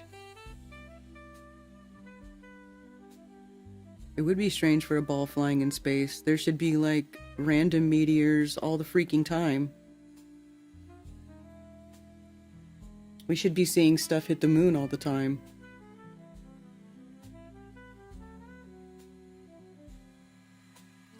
Alright, let's see what he says about Jason Lindgren. The final presentation on the first day was by Jason Lindgren. He acknowledged that he drew upon the Mystery Babylon series of books by William Cooper.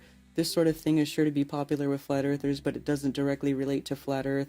Symbolism looms large in this sort of topic, and Jason did not disappoint. He referred to symbolism that he saw in the movie 2001: A Space Odyssey. There were some astronomical problems in this presentation. Jason referred to precision of the equinoxes. The correct term is precession of the equinoxes. He also said that the sun is in the constellation Crux, the Southern Cross, in December. The sun is never in the constellation Crux, but the sun is closest to Crux in October, not December.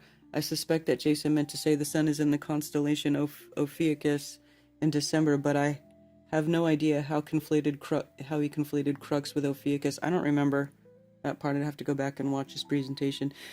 Jason said some things about the constellation Coma Berenices that came straight out of the Gospel of the Stars created by Francis Rolleston 160 years ago. I've examined the Gospel and the Stars thesis and found it has serious problems. I especially discussed the mess that Rolleston made of Coma Berenices. Whatever.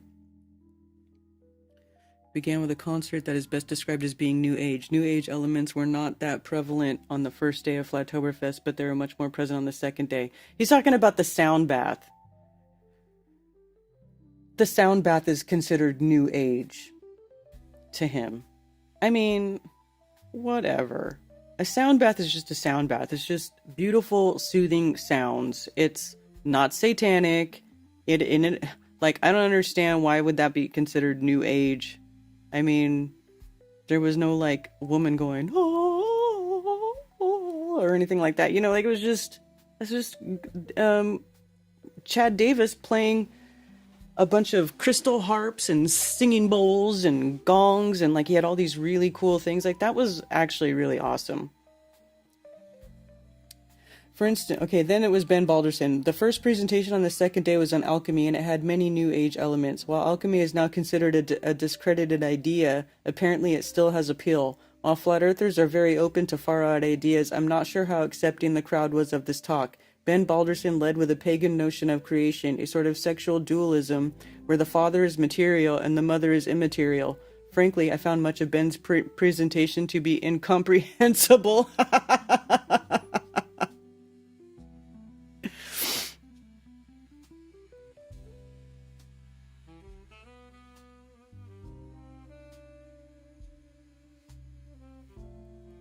Oh, man. Then let's see what he says about Dave Murphy. Ben was followed by 2 presentations from Dave Murphy, a person well known in the Flat Earth community. While perhaps less New Age than Ben's talk, there were still New Age elements. Dave began with references to the Matrix trilogy of movies in which humans in a sort of prison are fed a version of reality. Dave said that the world uses language to modify our interpretation of reality. There was more about this later in Dave's presentation. Dave said that the Nephilim of Genesis 6:4 resulted from 200 angels that watered down to Mount Hermon and impregnated women, thus introducing a wicked, corrupted bloodline. He noted that Mount Hermon is at a latitude 33 degrees north and that longitude 33 degrees east of Paris. There's that number 33 again. I wondered what significance this had before modern times when latitude and angles were defined in such a way as to make the latitude of Mount Hernon 33 degrees. Even more important, why does it matter that the longitude of Mount Hernon be expressed with respect to Paris? The standard reference is Greenwich. With this sort of loose interpretation, one could make almost anything out of anything. For instance, I just checked. My desk at work is 33 steps from the printer copier. I wonder what that means. Or consider this. I entered my first and last name on this website, and it quickly generated several ways that my name can be ciphered into 666 using the simple substitution of A equals 1, B 2, etc. Oh, and Dave Murphy works too. Dave then gave some traits of the corrupted bloodlines: excess body hair, tails, lack of melanin, blue eyes, and Rh-negative blood types. I fit a few of those traits. Dave claimed that the corrupted bloodline ended up as the ruling class, running countries and owning all the banks. The corrupted bloodline is cunning and wicked, carrying out wars, mass murder, genocide, and owning all the pharmaceutical companies. Quoting from the non-canonical book of 1 Enoch, Dave said that when members of the corrupted bloodline die, their spirits can't go anywhere and hence inhabit things. Quoting Genesis 6:12 about all flesh being corrupted, Dave concluded that Noah's wife was corrupted too, but Noah and his son Shem were not. So he also said that Esau was corrupted, but Jacob was not. Dave began his discussion of languages by saying that the oldest alphabet, Paleo-Hebrew, is a language of pictures. He further said that Paleo-Hebrew is right-brained and that our brains think in right-brained manner naturally. Dave then brought up the confusion of languages in Genesis 11:6-7. Dave contrasted Western languages with Paleo-Hebrew, saying that they are left-brain, emphasizing the logical, symbolic, and abstract. This gave rise to Greek philosophy, a system of logical left-brain thinking, but this is Nephilim thinking, emphasizing control, regulation rules, and making order out of chaos. Dave criticized our education system as being 16 to 20 years of training to live in our left brains when our natural tendency is to live in our right brains. He then said that English is two languages. He gave examples of words such as cure, suffer, and doctor that have two very different, even contradictory meanings. Dave concluded that English is a programming language for the human mind, considering that the haphazard way that English came into existence. This is a difficult claim to accept. I suppose that Dave would respond that English was cleverly designed over the ages by evil forces beyond human control. Dave began the second part of his presentation with clips from two movies, Michael Douglas in The Game and Harrison Ford in Regarding Henry. He also included allusions to several things such as Schrodinger's cat and Roger Bannister running the mile in less than 4 minutes. Dave dispensed several bits of advice. I'll put them in quotes, though you may not be exact quotes. There's always a solution, find it. Change your data processing rate, it will slow down time. Create your own reality. We are part of a larger whole. Live like a cell in a body. Find your purpose.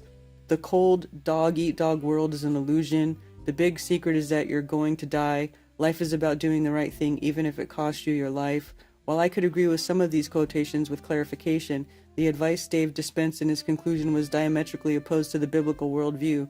You weren't born in original sin. Hell is here, wicked remains. The idea of heaven is here. Heaven and hell are here. I note that none of what Dave said is directly related to the Earth's shape. However, with the conspiratorial bent that flat earthers have, much of what Dave said was eagerly accepted by the audience. Many in attendance gave Dave standing ovation when finished. It's more than 2 languages. Probably shouldn't let me speak. Imagine he didn't understand anything I said. Yeah, exactly. Yeah, old alchemy. Dave was scared of me. I believe he agrees with this dude about me. Amanda Vollmer. The next presentation was the most disturbing to me.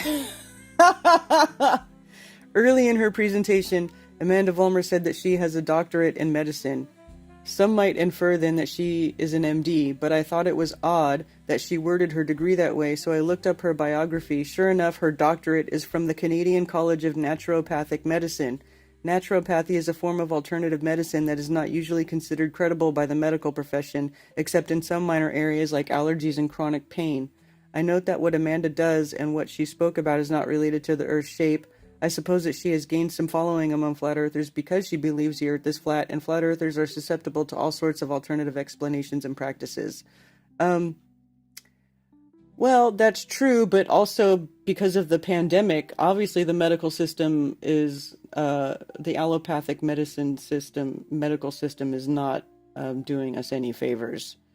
So, while I don't agree with everything Amanda says, um, I don't think she should be dismissed just because she's not a classically trained mainstream allopathic medical person.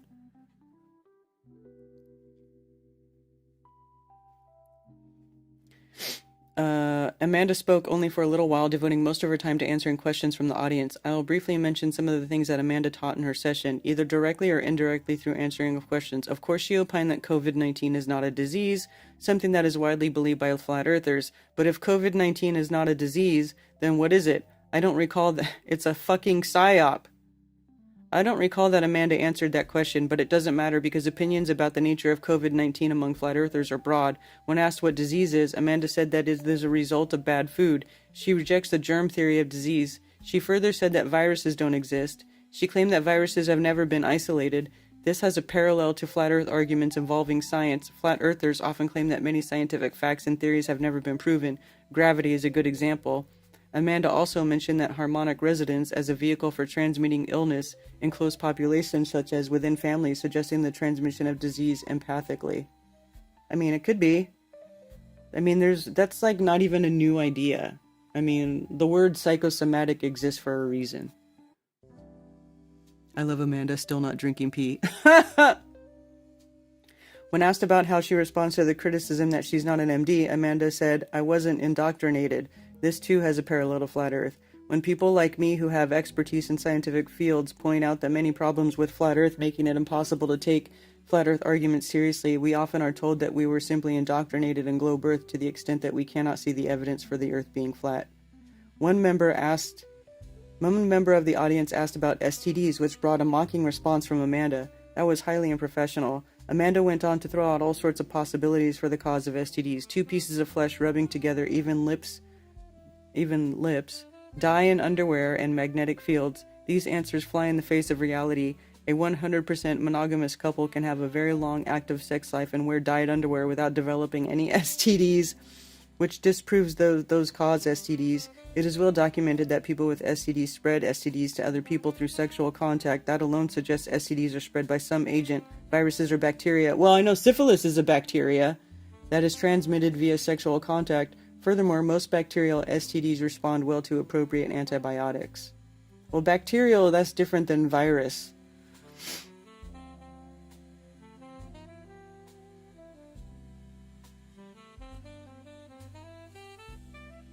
One question was about urine therapy, something that Amanda believes in and recommended to the audience. In case you haven't heard of urine therapy, it is the practice of drinking one's own urine and or applying it topically.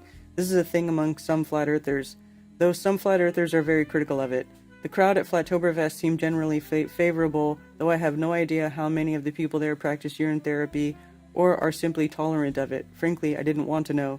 Amanda said that, contrary to popular belief, urine is not a waste product. Rather, urine is unfiltered plasma, excess from the body, containing nutrients that we can use. Amanda said that 95% of urine is water and that only about 3 to 4% is waste. Do the math, that leaves only 1%, and if all that 1% is beneficial, that leaves 3 to 4 times as much waste as beneficial substances. I drink far more water than most people, especially first thing in the morning, so I'm sure my urine clearly early in the day is more than 95% water. On the other hand, I often dissolve a vitamin C lozenge in my mouth early in the day. I like the taste of the tablets made from rose hips, and vitamin C is good for me. Being water soluble, there is far more vitamin C in those lozenges than my body can handle, so much of it is voided, but I can always get more vitamin C into my system without resorting to disgusting practices. It's cheap to simply take another lozenge tomorrow. Amanda shared an anecdote, or is it antidote, about applying a few drops of urine under the tongue and topically immediately after a wasp sting, claiming that there was no pain or swelling. She then claimed that urine therapy was an effective treatment of venomous snake bites. That sort of advice can kill people. Well, I don't know. I don't know if that's true or not. Other questions were about seizure disorders, migraines, and the polio vaccine and glaucoma. I don't think Amanda really answered the question about seizures. Amanda blamed migraines on pinched nerves or lifestyle. She said that polio is poison in the water. That is half true. Polio is caused by a virus that often is transmitted by water. Amanda recommended traditional Chinese medicine for glaucoma. I wasn't interested in asking a question at the time, but over the past 6 months I'm beginning to struggle with arthritis in my right knee. Imagine that at my age. In retrospect, I would have liked to have learned her opinion on the cause and effective treatment of arthritis. Greg Reese. Greg Reese was the final speaker at Flattoberfest. Greg began by asking, "Why would you believe in an unproven theory?" I think that was meant to be a rhetorical question. Greg quoted Matthew 7:7-8, which I suppose that he interpreted as an invitation to seek out answers. Greg then asked, "What makes a good scientific model?" To which he gave several characteristics. Based on reliable observations, able to explain characteristics of observations used to formulate it, predictive, explain phenomena not used to develop the model, can be refined. This is not a bad list of characteristics of a good model, though I would distill it down to a model or theory must have an explanatory power, explain what we already know, and predictive power, predict the results of experiments or future observations. I thought that this was a bit misplaced in a Flat Earth conference, but alas, Greg failed to develop this the way that it ought to go. Greg spent some time talking about heliocentrism. As I often point out, arguments for geocentrism are not arguments for a flat Earth. For instance, the Ptolemaic model, which Greg criticized, was a geocentric model, but it hardly incorporated flat Earth. At the beginning of his book, Almagest, Ptolemy clearly stated that the Earth is spherical, and he gave reasons for that belief. Ultimately, Greg argued that heliocentrism is not a good model, claiming that it has not been proven and that its origin is suspect. The latter is a common attack of flat earthers, not realizing that it commits the genetic fallacy. Genetic fallacy. Conclusion. Flattoberfest wrapped up with questions posed to the panel of all the speakers in the meeting. There were typical questions such as Antarctic Treaty, NASA, along with some health questions directed to Amanda. Someone asked about the UFO phenomenon.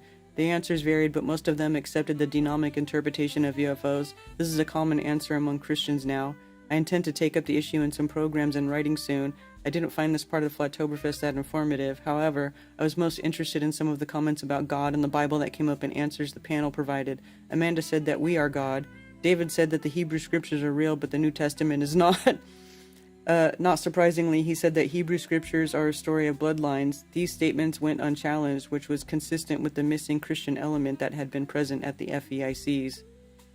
I was glad I went to Flattoberfest 2023. After a 4-year gap of not meeting with engaging Flat Earthers dinner, it was nice to renew that experience. I talked with people I had previously met and met some new people too. I'm glad to report that we are mostly on friendly terms. If Flattoberfest continues to happen, my attendance will depend on the location, dates of the program, and the program.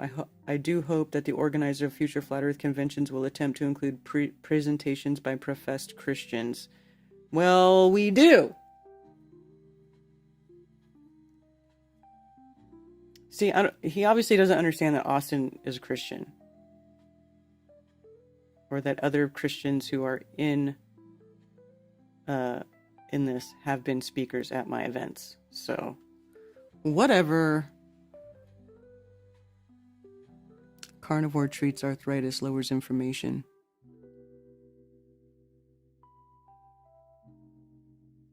Said ultra-filtered plasma, not unfiltered plasma. Yeah, he probably wasn't listening very closely. Golden shower therapy.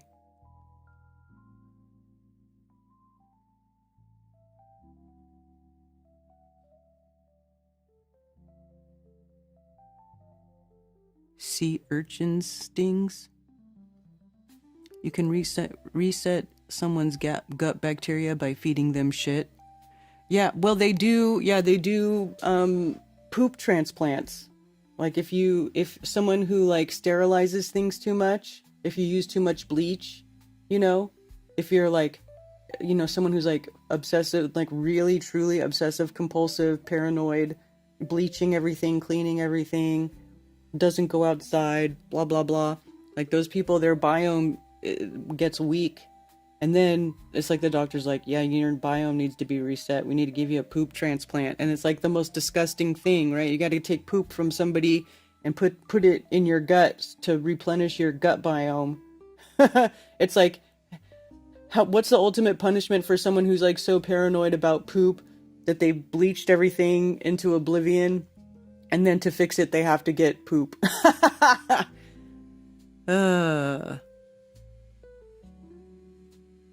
into alternative medicine, God's gift to us, but haven't tried urine therapy.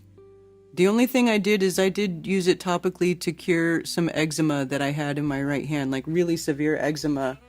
And peeing on my hand worked. That fixed it. And it never came back. So I'll just say that. But you're not going to see me drinking pee like Ben. No. I have no desire. OCD but no germaphobe, yeah.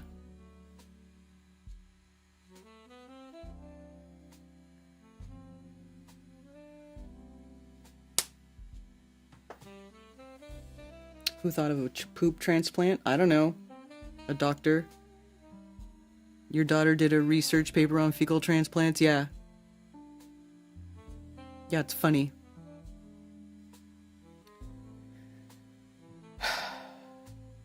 So, anyway, let's see.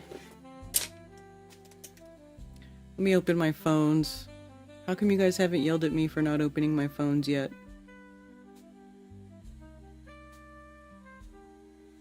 Looks like somebody tried calling.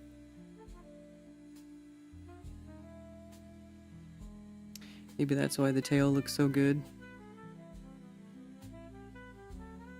What? Hello, Jana.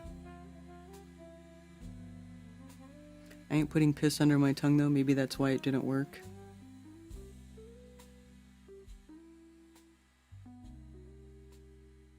Put pee on a bee sting before and it didn't work. Still hurt.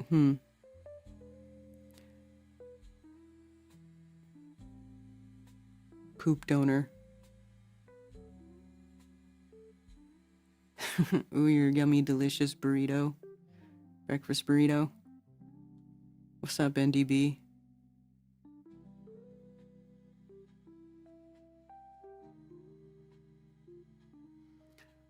So my phones are open, 704-666-1776 if anybody wants to call. Whole new meaning to the term who gives a shit.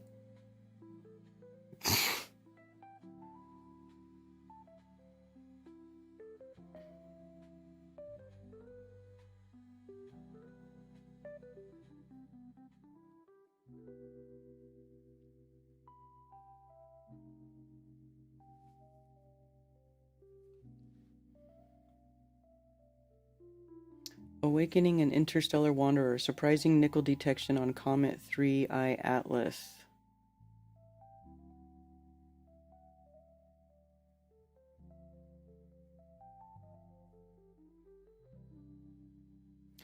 In a surprising discovery, our team has detected glowing nickel vapor in the gas surrounding the incoming interstellar comet 3I Atlas at an extraordinary distance from the sun, where temperatures remain far too cold for metals to normally vaporize. This unexpected finding provides new insights into the chemistry of materials from beyond our solar system. Nickel vapor, huh?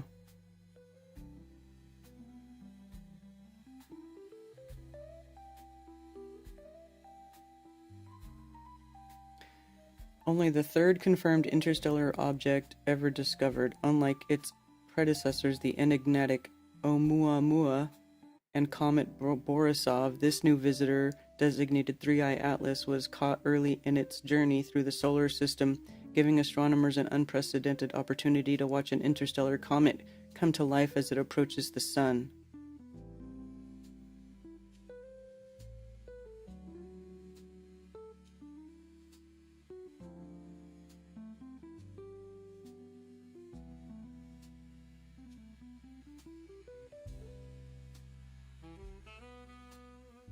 Our first significant detection came on July 20th when our spectrographs recorded spectral lines consistent with atomic nickel vapor in the comet's tenuous atmosphere at a distance of 3.88 astronomical units from the sun, nearly 4 times the Earth's distance from the sun. See, spectrograph. Spectral lines. We saw some spectral lines, and now we know that it's got atomic nickel vapor. And we know more stuff about the comet. Wasn't they saying too, didn't I read something last week where they said that it was spewing water like a fire hose? Atomic nipples.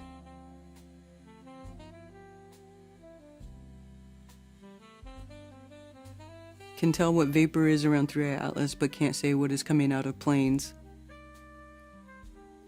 About to make artisan bread and crackers. Ooh. This guy is saying you're wrong because I said so. Yeah, exactly. Yes. I assume you're talking about Faulkner. That's exactly what he's doing. He's just like, it's false. They were saying that they could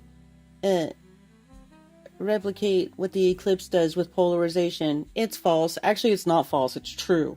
It's actually true. So, whatever, buddy. The loaf is 50% whole wheat, 25% rye, and 25% white.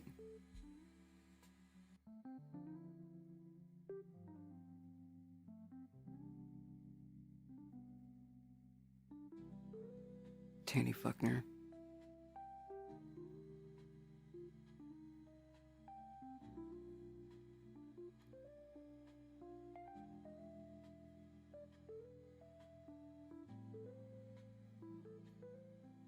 Heliocentric distance, astronomical units.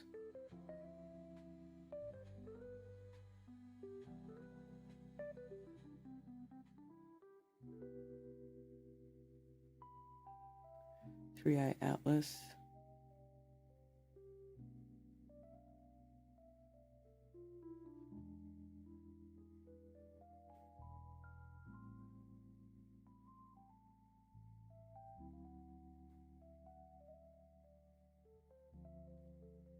I don't even want to read this crap. I'm so tired of that crap. I have a degree, believe me, yeah. You know, he's just got his own thing going on, you know, he's the Christian Christian creationist physics guy, you know? So he's got his own thing going on. I guess he's got his own vested interest in why the Earth shouldn't be flat.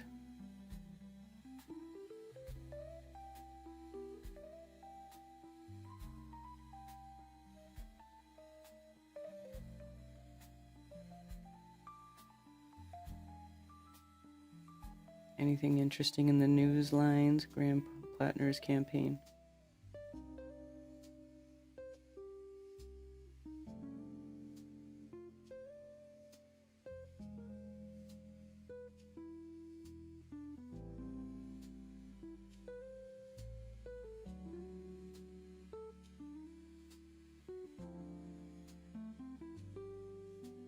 Rare earth stock slump. The bad news for MP Materials and others in a trade deal, huh?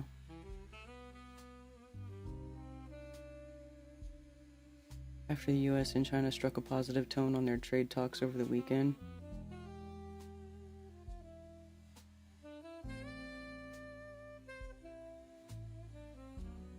China accounts for 85% of global refining capacity. Wow, that's a lot. Hundreds of thousands of tons of rare earth materials are used annually worldwide, but they are critical for manufacturing modern technology. These materials end up in EVs, wind turbines, electronics, and defense systems. That's the kicker right there. It's why UBS analysts call rare earth the spice of the industry.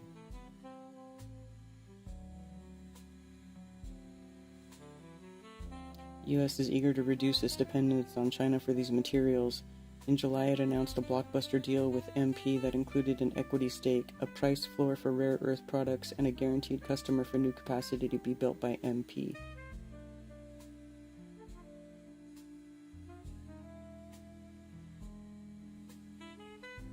Huh.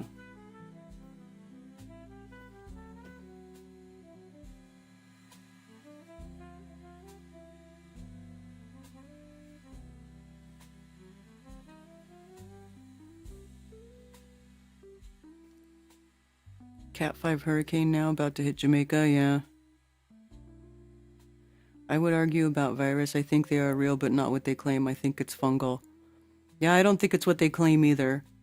Because it doesn't even make sense. It can't be what they claim because it doesn't even make sense. Because when I was in school, I was told that a virus could only be transferred through body fluid. So it had to be through like sexual intercourse or through injection, like an actual injection with the needle. That's what they taught us in school when I was in school. However many freaking years ago that was, like 30 something years ago. And then all of a sudden in COVID, the shit's living on plastic. It's flying through the air. It's like, you know, it had all these crazy new abilities and rules that it followed. So clearly it's not what they say, because it doesn't even make sense. Anybody who's paying attention to what they've been telling us over the years would know that none of what they said about it makes sense. So, yeah.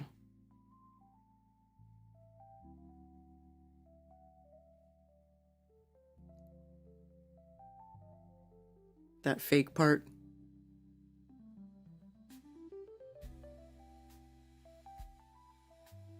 They told us viruses weren't alive. Now they can live on surfaces for however much time. Bullshit. Exactly. When COVID was going on, I was like telling people, I'm like, Google, are viruses alive? And it would say no. They're not alive. So how could it be living on something? How could it be living on plastic? You know? And then, of course, the whole mask thing was retarded. Whatever you do, don't think for yourself, yeah.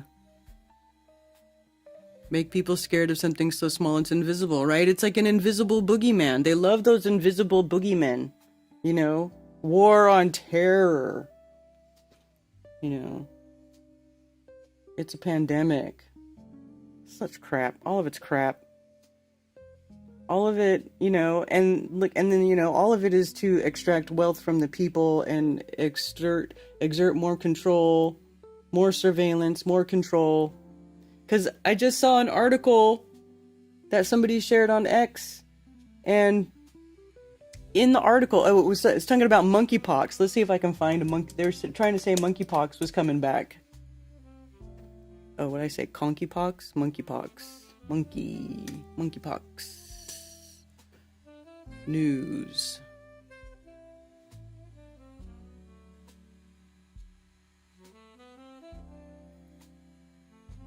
Mpox's cases in Europe prompt vaccine reminder.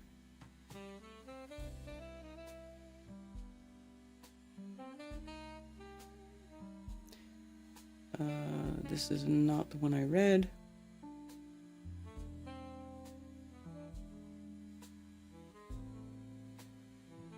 Let me see if I can just find it on here.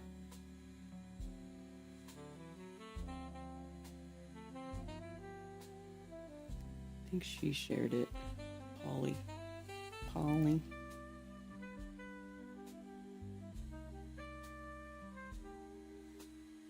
Actually, I could probably find it this way. Let's see, profile. Replies, because I replied to it.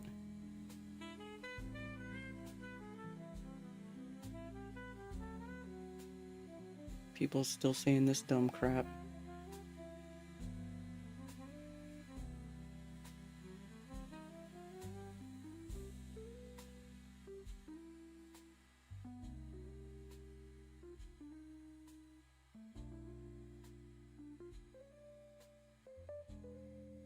Mike Adams writes a short bus. I thought I commented on...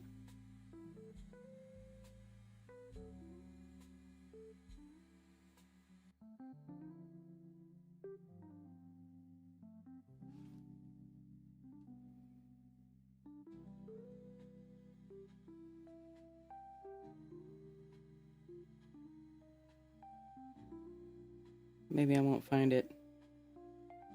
Oh yeah, Owen Benjamin, full retard, trying to say that mountains are trees. Absolute retardation.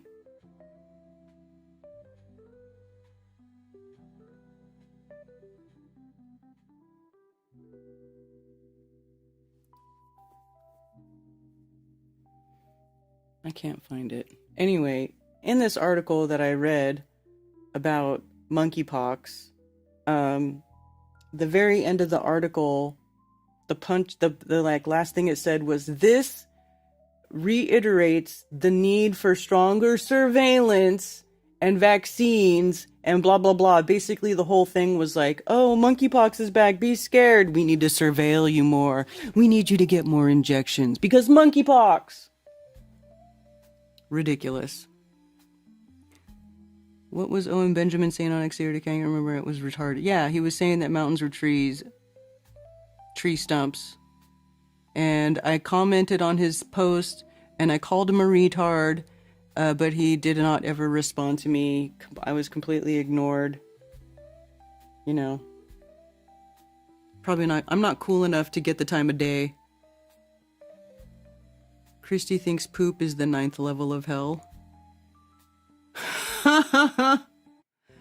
When I was a kid, my parents would tell me to pee on a rag and wrap my ankle with it when I would sprain it, and it would work. A Ukrainian healing thing. Yeah, that's what I'm saying. Like, topical, there are benefits to urine therapy, but I wouldn't drink it, personally. I'm gonna drink it. What the holy heck? Trudeau's new squeeze lactates beer from her booze. Beer from her boobs.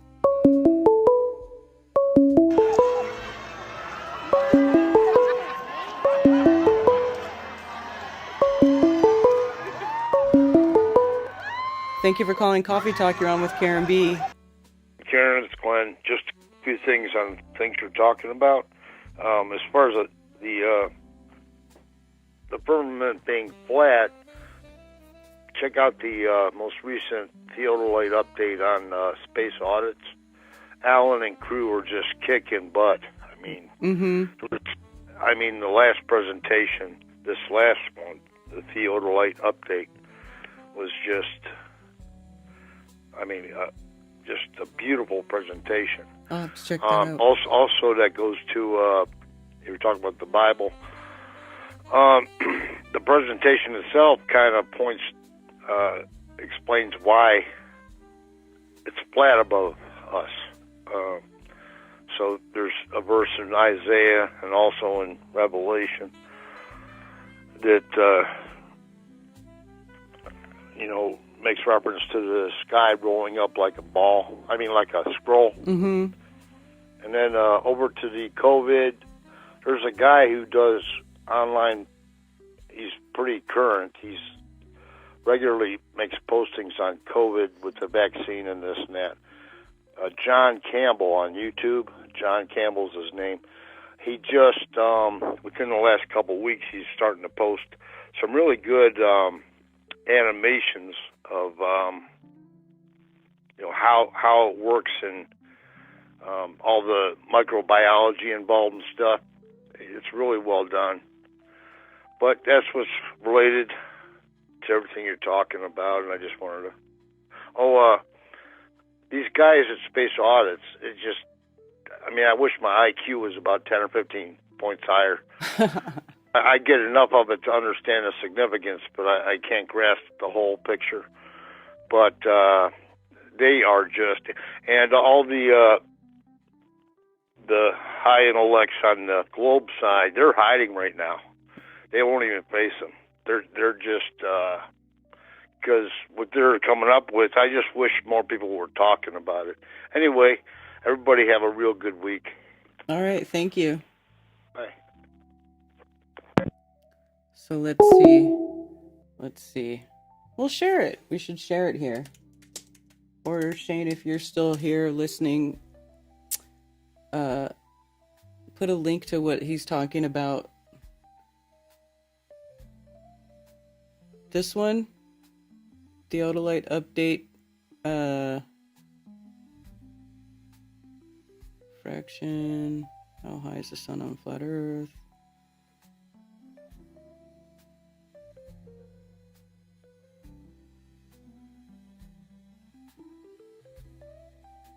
This one, 6 days ago.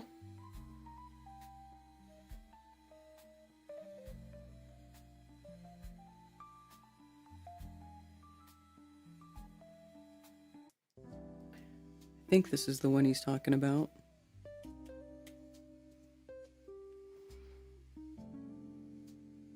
Scary Perry is dating Justin Trudeau. Yeah.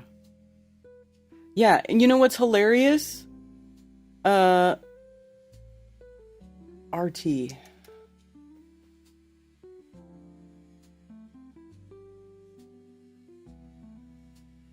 Let me see. Search. How do I search the freaking... Here.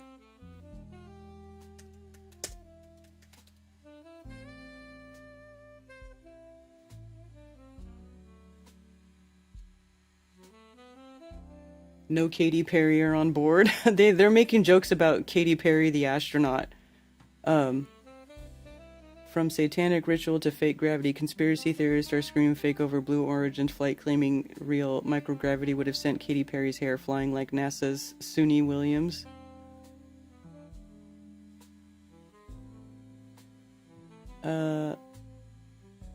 Where's the one where they actually called her astronaut Katy Perry? Or saying Trudeau is on a date with astronaut Katy Perry. I was dying laughing. I'm like, dude, they just called her, they're literally calling her astronaut Katy Perry.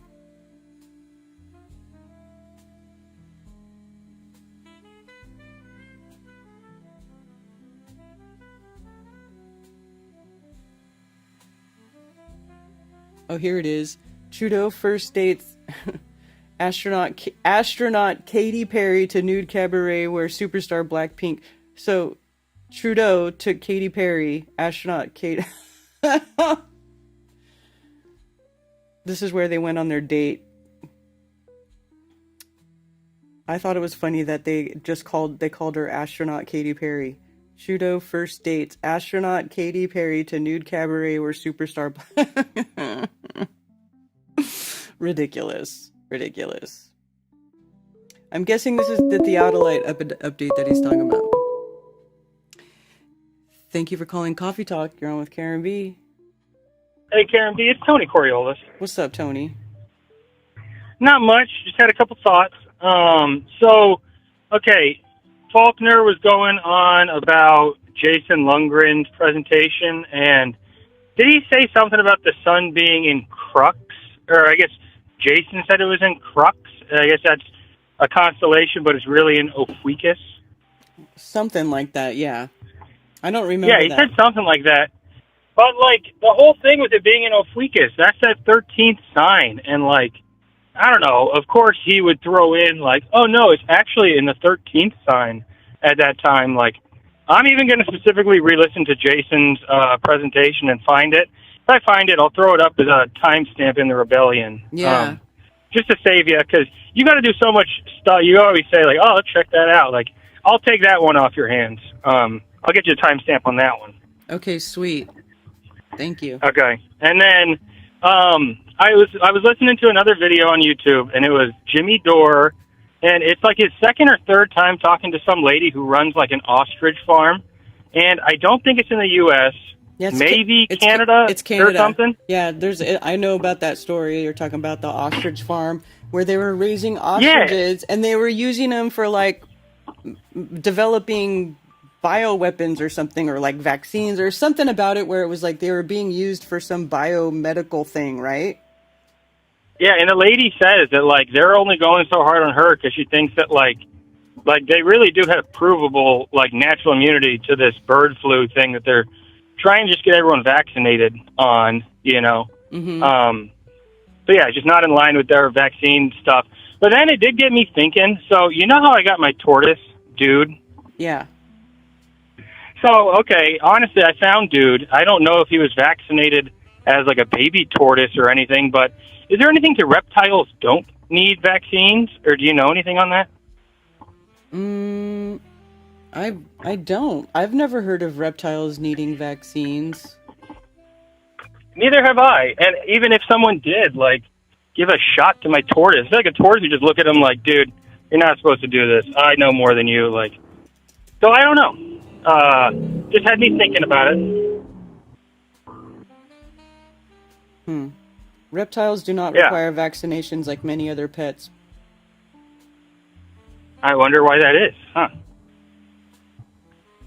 I wonder, I don't even know if any really do need the vaccinations, but, you know, who knows? At least it made me think of that when I was hearing the ostrich thing. Yeah. Yeah. Yeah, and then Canada was saying that they were gonna go kill all their ostriches or whatever. Yeah, and I actually never got a full update. I don't know if Nico is still in the chat at all or listening, but she called into the bird flu summit they were going to do like more than a year ago, and I never got a full update on that. But she at least called in. She was going to go on their panel or something. I don't know the end to that story. So, Nico, if you're listening, I'm asking you to call in and give the end to that story, but I don't know. If not, I'll bring it up with her another time. Okay. Yeah, gotcha. But that's all I got. Peace out, Karen. I'm off at work. All right. Thanks for calling. All right, later. Later.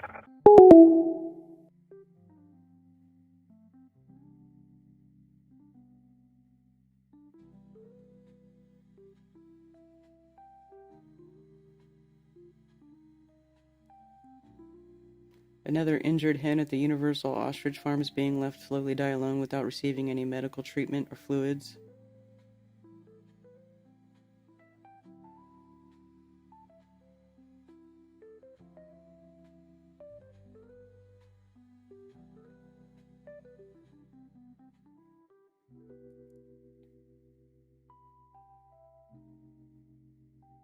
Upholding their order to destroy our beloved ostriches and rejecting our plea to save them.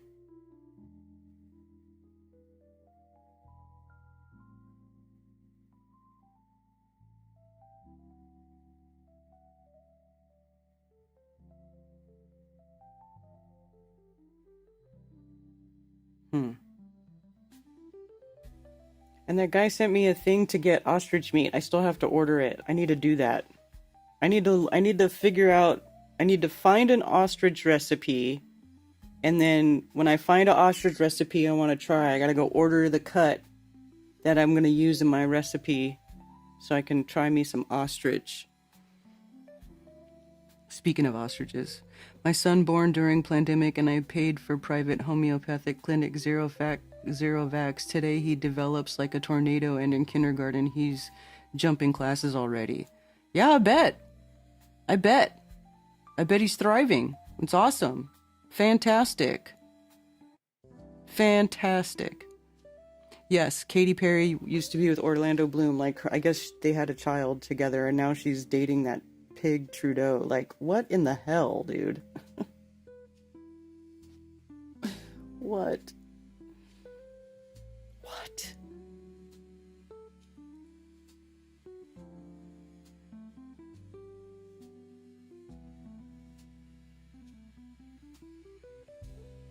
Nobody needs them ever. It's poison. I agree. I would tend to agree with that.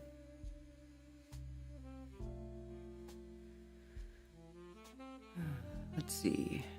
Anything else going on?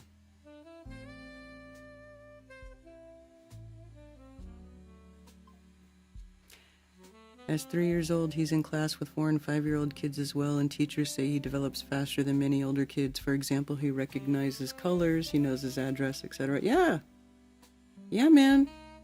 I'm telling you, humans don't need this stuff to be healthy. They don't need to be injected with weird stuff to be healthy.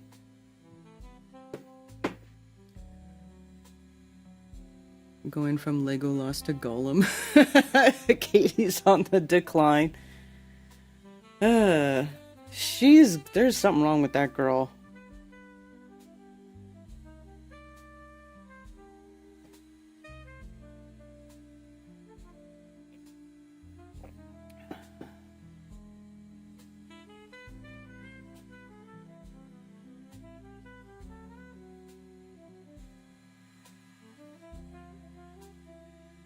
Hurricane Melissa. You hear that, Melissa? Hurricane's named after you today. Hurricane Melissa strengthens to Category 5 as communities in Jamaica warned of potentially unimaginable impact.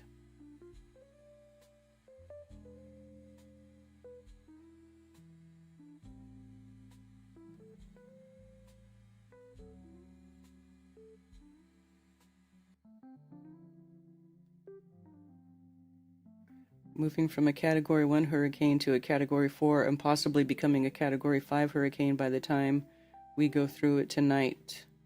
Oh, so it's going to hit Jamaica tonight. We're probably reaching there now. Let's see.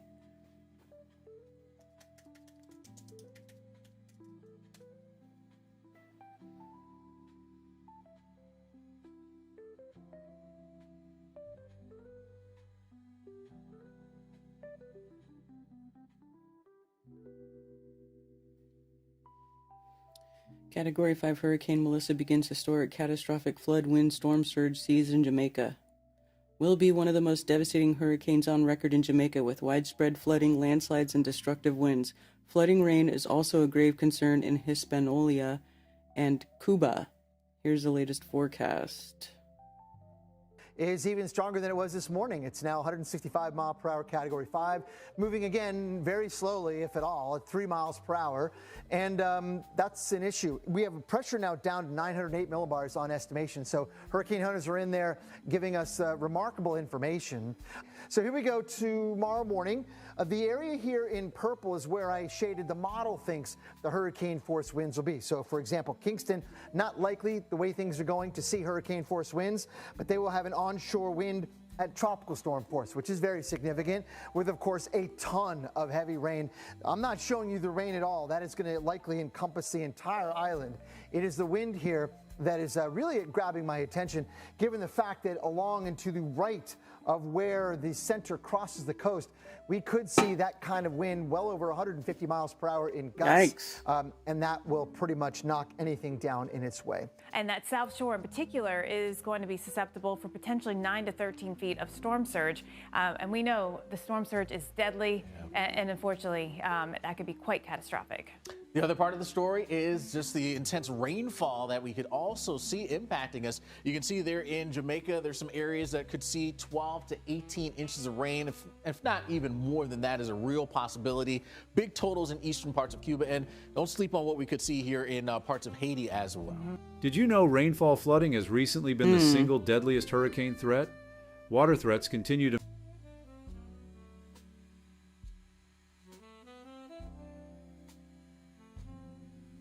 Well, I hope they fare well through that. That's gonna be rough. Maybe they are lizard people.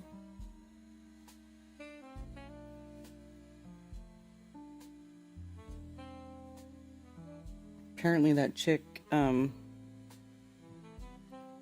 what's her name? What was she talking about? Lizard brain. That's why we think the earth is flat, because of our lizard brain.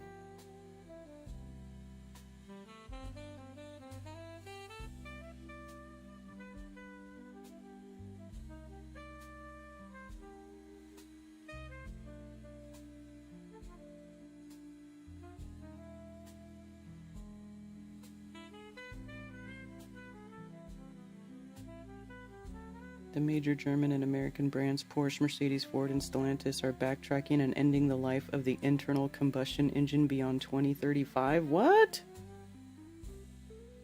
The major German and American brands Porsche, Mercedes, Ford, and Stellantis are backtracking and extending the life of the internal combustion engine beyond 2035. Okay, so now they're not saying that they're going to go all electric. They're saying they're going to keep making internal combustion. Thank you for calling Coffee Talk. You're on with Karen B. Hello. Karen. Hey, Karen. Oh, sorry. Couldn't hear you. How are you? Good. What's going on? Hey. A couple of NASA stories for you if you want, and a few buildings. Few buildings? Yeah. Cool buildings to look at. Oh, okay. I hear NASA can put out fires with sound waves. Have you seen this? It's pretty cool. I have not, but it makes sense.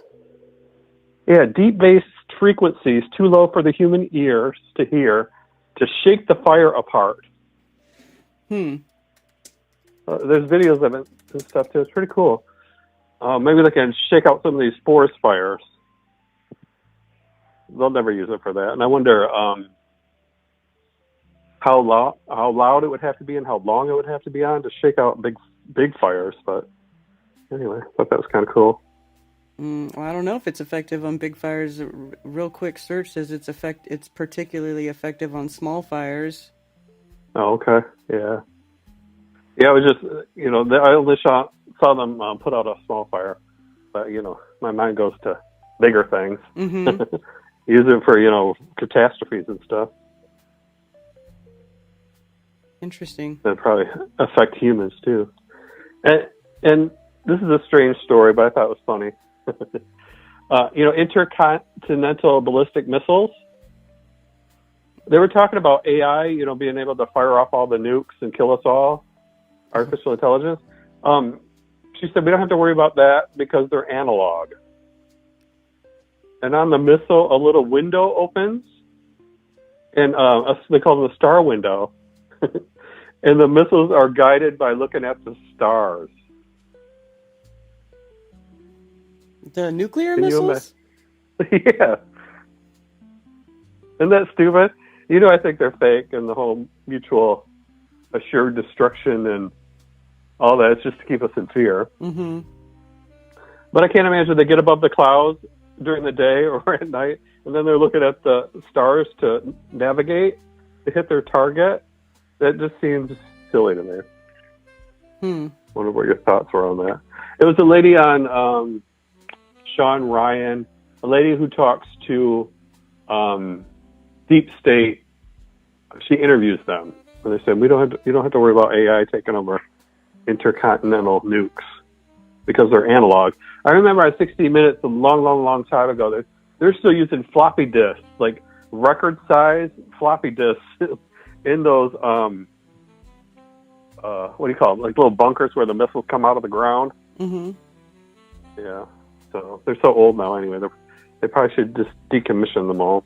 I think most of them are decommissioned, and there's a bunch of them in in the Midwest somewhere that they just started selling them off, and people started turning them into their homes. I remember watching some show where this dude lives in an old missile silo. Oh, cool. So I know a lot of them did get sold. I can't imagine they still work, or I don't know if there's any proof that they ever did work, guided by the stars. The little window opens up. Anyway, I thought that was silly.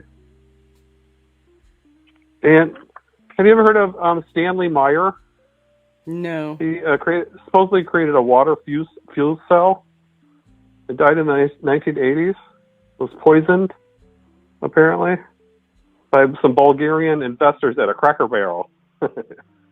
He took 2 sips of his cranberry juice, stared outside, and grabbed his throat and said, "They poisoned me." Anyway, Stanley Meyer, just another evidence of possible, not free energy, but you know what I mean.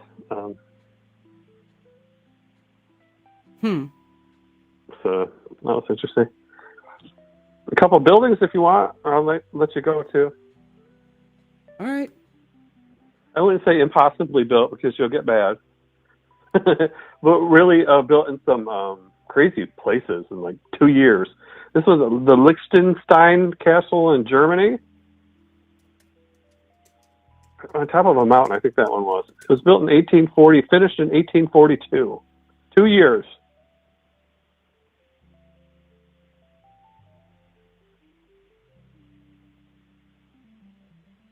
That was cool looking. So they said what now? It was built in 1840 and finished in 1842.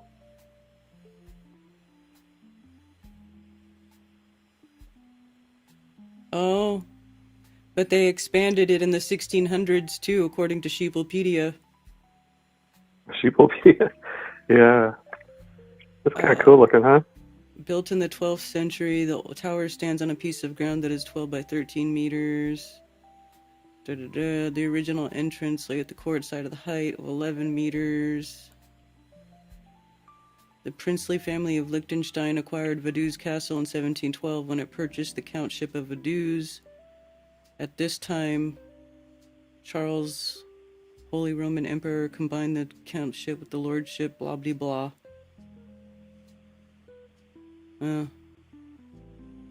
Let's see. And just kind of cool looking. This looks different. Is this the same thing? Vaduz Castle. Is that the same as Liechtenstein? I don't know. I guess it's Vaduz Liechtenstein.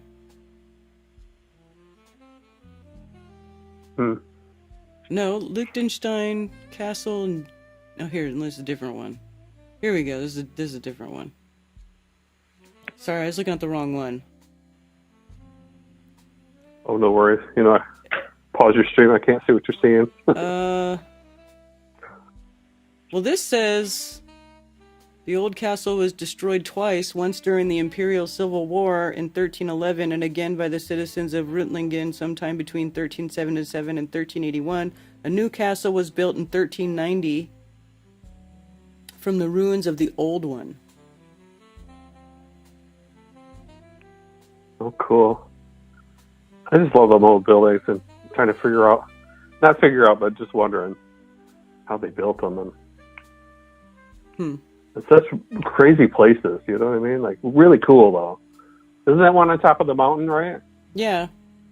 Yeah. How to drag all that granite up there and stone and equipment. And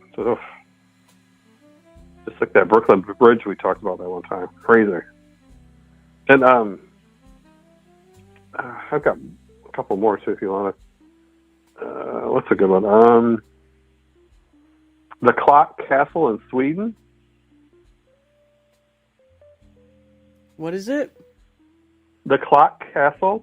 Clock? In Sweden. Like clock? Yeah, the clock, like to tell time, you know, clock.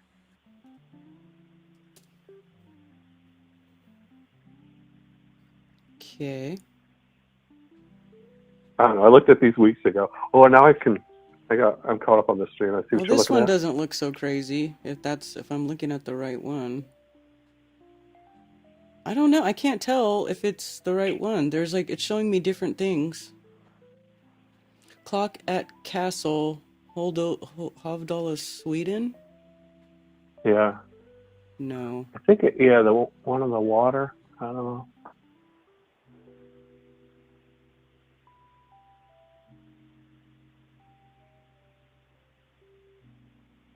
Yeah, it's just interesting. There's more too I wrote down, but I don't want to bore you or hog up the street too.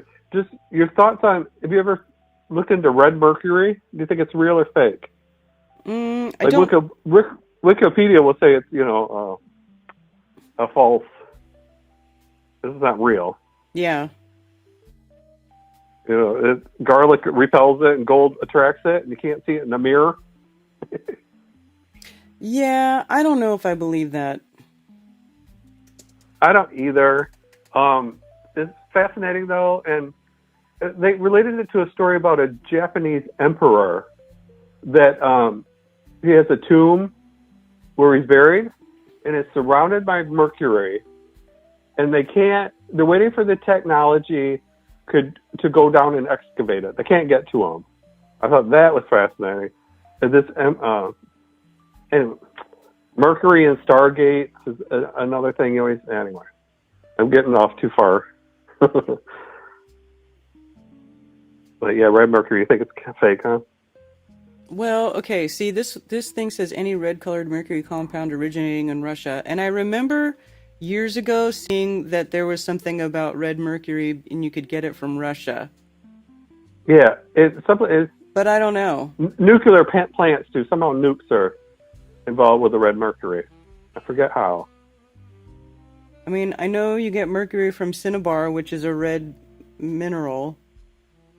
So, okay. But I never don't know. heard of cinnabar. Yeah, cinnabar is what you get mercury. You extract mercury from cinnabar. Cool. And vermilion cinnabar is red. It's it's got a lot of iron. I guess it's iron. I'm not sure what makes it red. Could be iron, but I'm not sure. Iodide is called red mercury. Alpha crystalline form of mercury. Iodide is called red mercury. I don't know. Yeah. Makes me think of thermometers for some reason too, and the redness. It has nothing to do with it. And a thought about is, I always have this thought to debunk me. All liquids on the planet lie flat when undisturbed, but mercury in a small dose will be in a little bubble.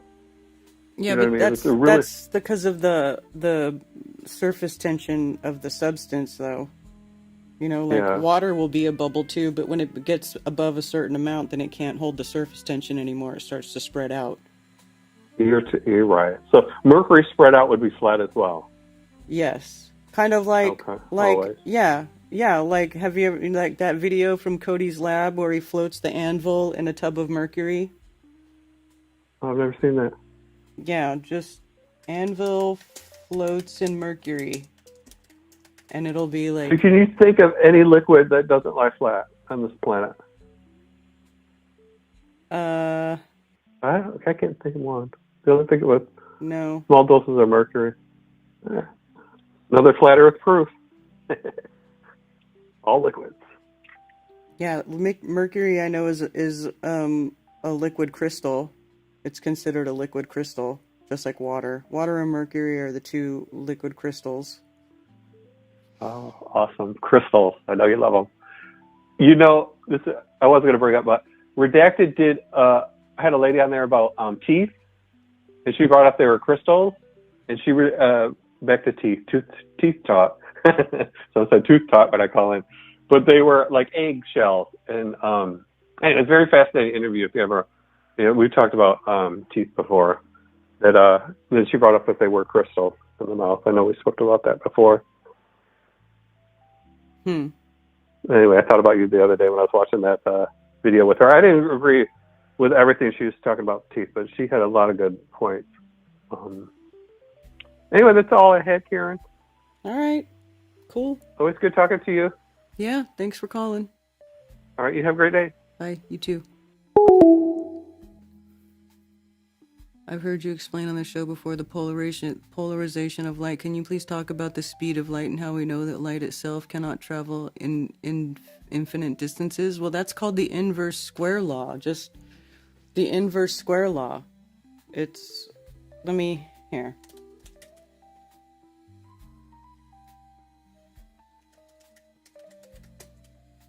The inverse square law basically debunks all that deep space garbage. Let's see.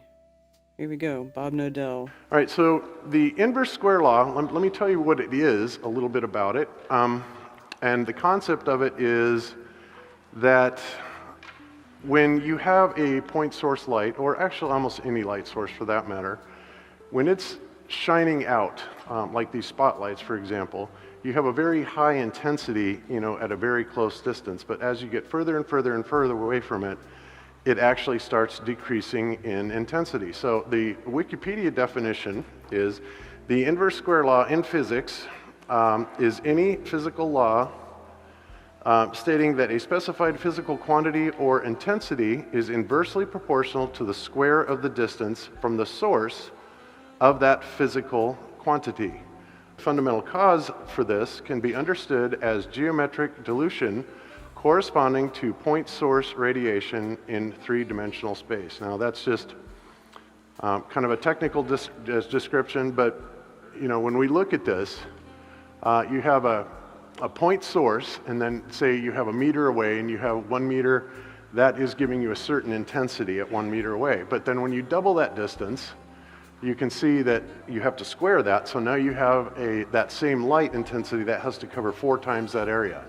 If you triple that distance, then it has to cover 9 times that area, and so on and so forth, 4 times 16, 5, 25, etc. Okay, so that's basically why, light cannot remain infinitely bright, and this also applies to radio waves, radio transmitter waves. NASA would love you to believe that they can have a 20-watt transmitter and it can transmit billions and billions and billions of miles, on the spacecraft, but somehow we have to have 50,000 watts plus just to listen to our AM radio station around the city, right? That doesn't make a lot of sense to a lot of people. There you go. All right, so Also, Light doesn't travel, it propagates.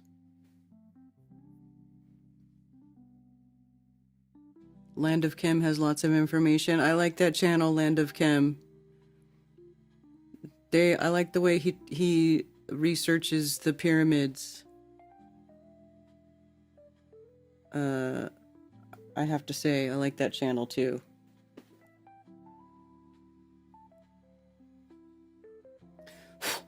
If I could afford it, I would go to Egypt. I would go to Egypt and go on one of his tours. I think it would be interesting. So the sound fire extinguisher. Let's see what it says here.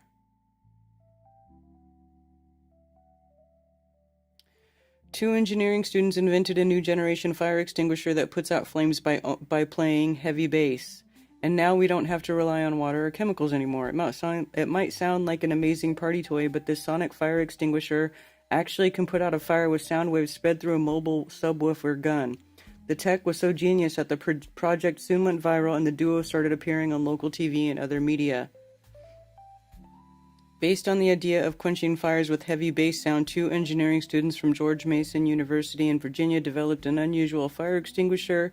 When compared to the chemical compound of classic fire extinguishers, their invention offers the cleanest way to put out flames.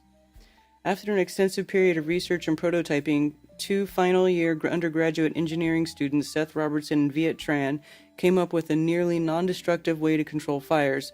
Although their innovation only works on small fires yet, the method works perfectly. They started with a wide range of frequencies. While high frequency doesn't do much, low frequency of sound is pretty decent for extinguishing a flame. The idea of using sound waves to quench a fire is not new at all.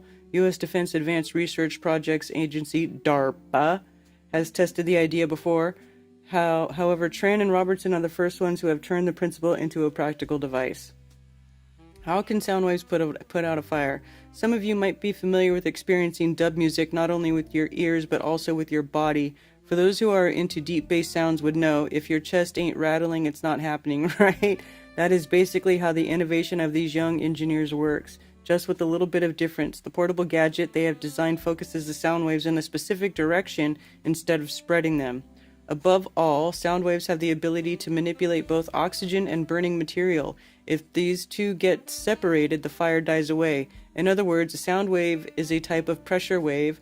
Pressure wave will remove oxygen from air molecules. Given that oxygen is the main fuel for the fire, this will allow you to eliminate it. Surely, the study behind the invention went through a few failed frequencies. By testing out different frequencies, Tran and Robertson found out that high-pitched tones were ineffective on flames. They came to the realization that it is all about low-frequency bass sounds between 30 and 60 hertz. Therefore, deep bass tunes of hip-hop, dub, dubstep, D&B, rap, trap, or grime would also work on flames.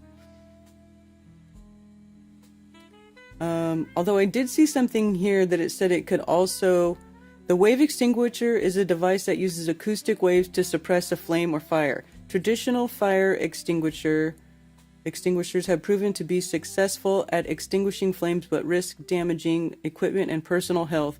The wave extinguisher is designed to protect surrounding equipment and personnel. Sound is a pressure wave that oscillates between regions of high and low pressure. This oscillation is capable of creating a vacuum that separates air molecules from the source of the flame. Secondly, the system follows the principle of the ideal gas law, and that pressure at the flame source decreases, which in turn it decreases the temperature at the source of the flame to suppress the fire. In a vortex ring, particles move in why does that keep showing up? Particles move in circles around the center of the core, around the center core. This shape carries the particles further than a jet of particles. This allows the vortex ring to travel far with little loss of mass and kinetic energy while retaining its size and shape. Oh, look at that. It shoots out like a pressure wave in a ring. Interesting. The device can extinguish a chemical fire of 12 inches diameter, detect a flame or fire, or potentially serve as an alternative to traditional fire extinguishers.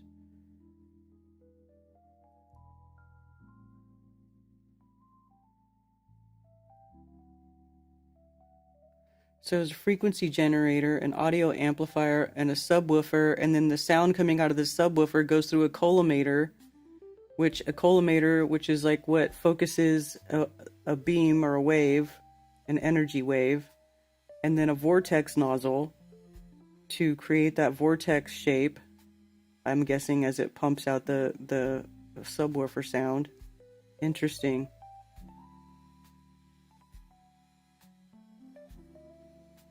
Amplifier and a cardboard collimator to focus the sound. $600 to develop the 9-kilogram device.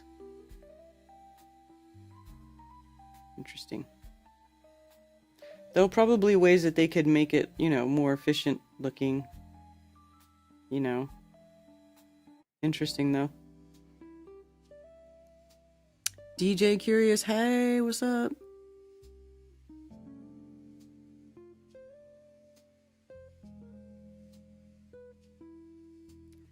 Jaren B, can you tell me about your take on lasers? My name is not Jaren B.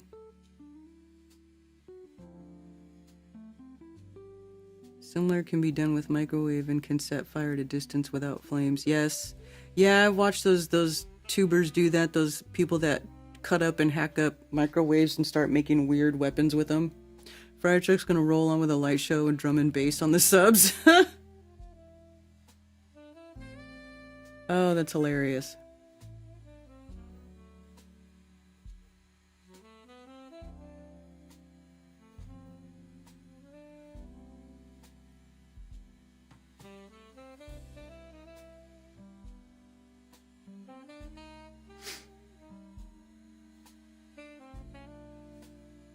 So, yeah, man. Makes sense.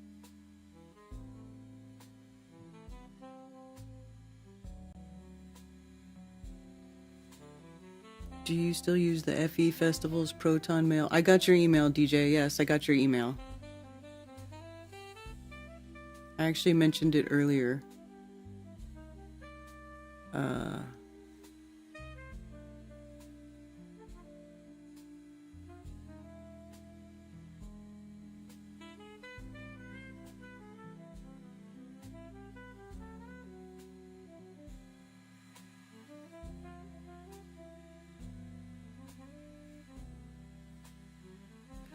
Now, I don't know if I have another Bigfoot expert to bring on with me, but I don't know. I have a little bit of time. I'll see if I can dig one up. Yeah, you can use that or Karen BFE at Proton Mail. Either one. Either one works.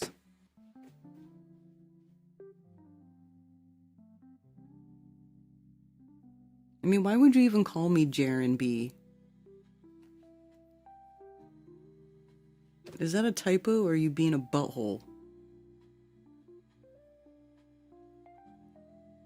Can't tell.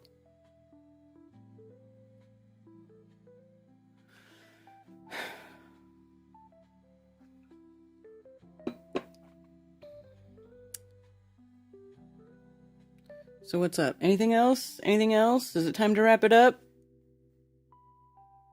It's been over 3 hours.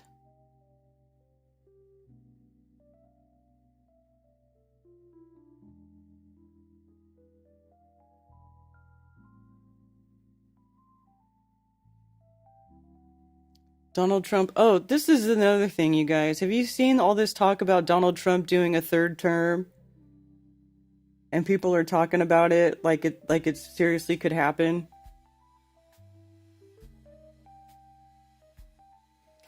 Donald Trump doesn't rule out running in 2028 for Constitution-barred third term, but calls a workaround bid for VP too cute.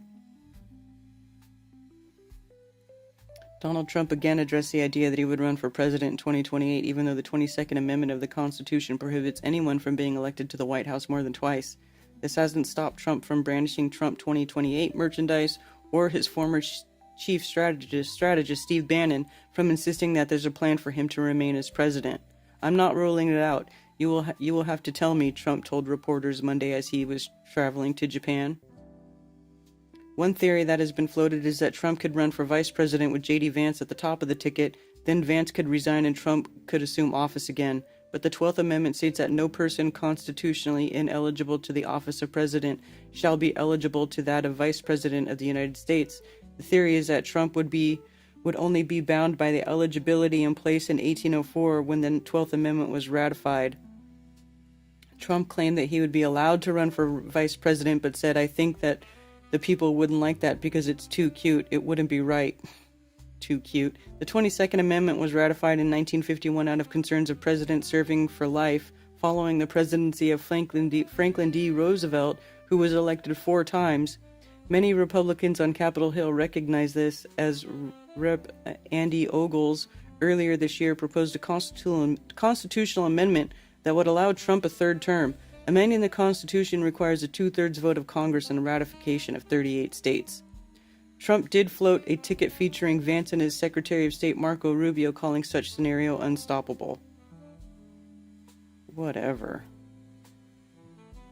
We need more warmongering. We need to solidify our deals with Palantir and Pfizer for more surveillance and more vaccines. How are we going to get all our surveillance and our vaccines if we don't let Trump stay president for a whole nother term? And yes, Steph wants to do a Bigfoot episode, and I thought it would be fun to see who else has some serious info on the topic. Yeah, it's funny because when, because Steph has all the Sasquatch stickers, and when Ted and me and Crumb went to go see Deftones in March, when their tour was still the early part of their tour, Stefan said he gave me those stickers, and I was like, "Oh hell yeah, I love Bigfoot." And then I said, Bigfoot got me into Flat Earth, and he goes, "Flat Earth got me into Bigfoot." They say he's the last president. Whatever.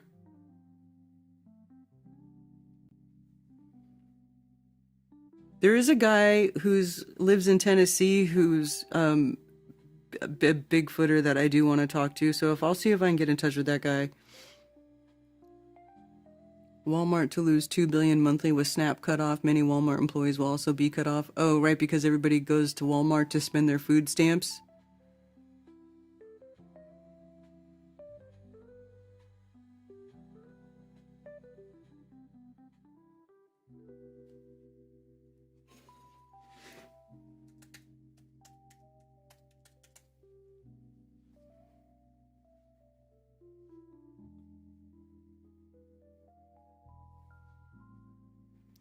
These guys.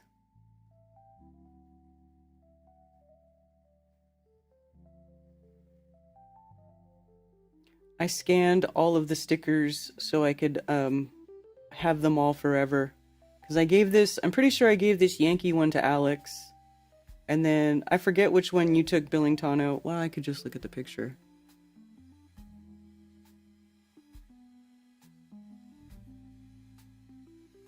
Was it Raiders? I think you took Raiders, yeah? Can't remember. It's hard to tell, actually.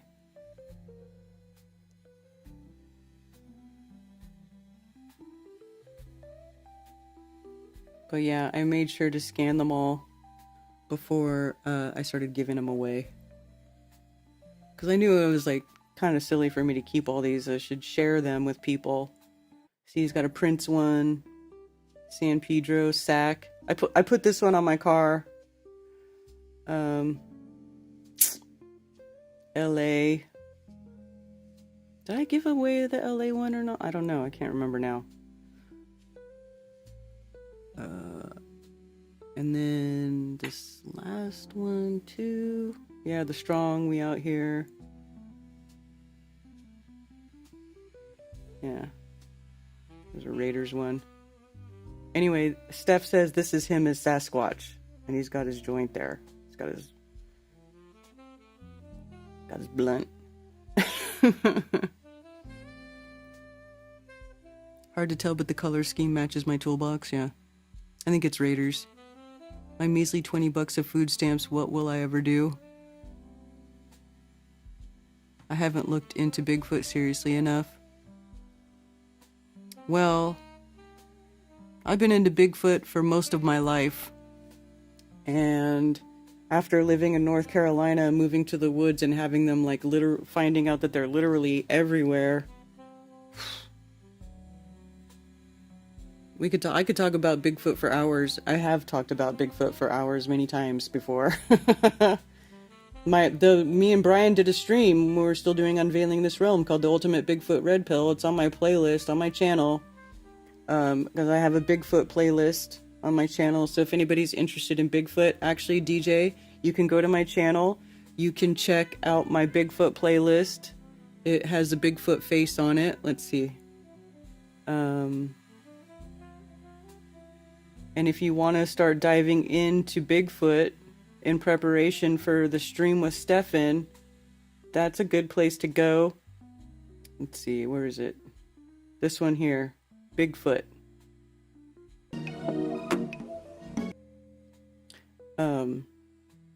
And there's a bunch of videos here you can pick to watch. A couple of them are original Bigfoot sighting videos, and then a breakdown by this channel called Bigfoot Tony that analyzes Bigfoot videos. And these ones that he analyzes, I only picked the ones that are legitimate ones. So these are not ones that he's debunked. These are ones that he actually confirms to be real videos of Bigfoot. Patterson Gimlin stuff, some podcasts, some stuff with Les Stroud, I think I've got in here. Flatwater, Flat Earth, What Natives Say Bigfoot Is. Yeah, here we go. Survivor Man, Les Stroud, Willow Creek, California, Director's Cut. Here, the Bigfoot, Ultimate Bigfoot Red Pill with Karen B and Brian Stavely. That's one where I talked about all the stuff that's happened to me over the years, all my experiences, everything that, that I'd seen, that I'd witnessed with my own eyes. So yeah, there's lots of stuff there to dive into if you want. Yeah. Squatch Talk with Karen B. Yes. Let's see. How do I share it?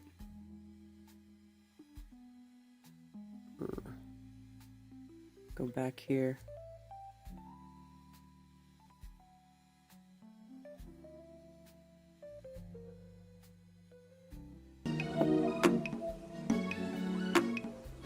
Why isn't it letting me get a link? Copy link. There we go. Bigfoot playlist.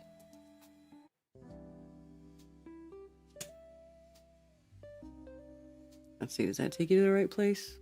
Yes. Yes, it does. Going to be so fun. Yeah.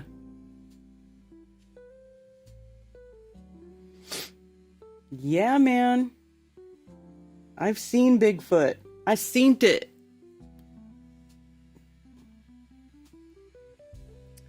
Yeah. I got a lot of playlists. My goodness. All right. So yeah, that'll be awesome.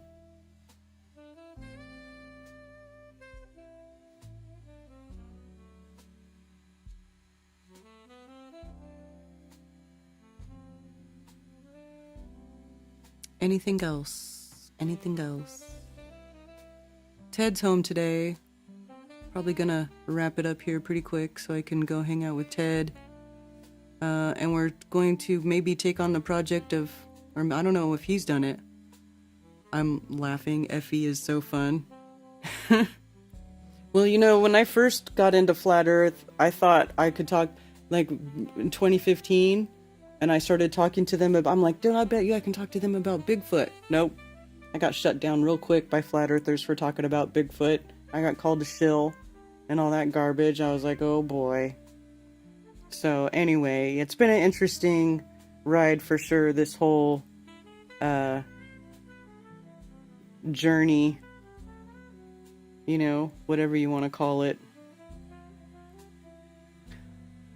I want to make a little animation with all the little Steph Squatches, and then send it to Mark so he can use it on his Strange World stream. I think it would be fun. That's a project I've got working in my background. Yeah. What costumes, if any, do y'all have planned for a spooky day? I do not dress up for Halloween, but I am helping my daughter make a Lydia from Beetlejuice costume, which I think is pretty cool. So that's what's going on over here. She wants to dress like Lydia from Beetlejuice. All right, you guys, I'm going to wrap it up.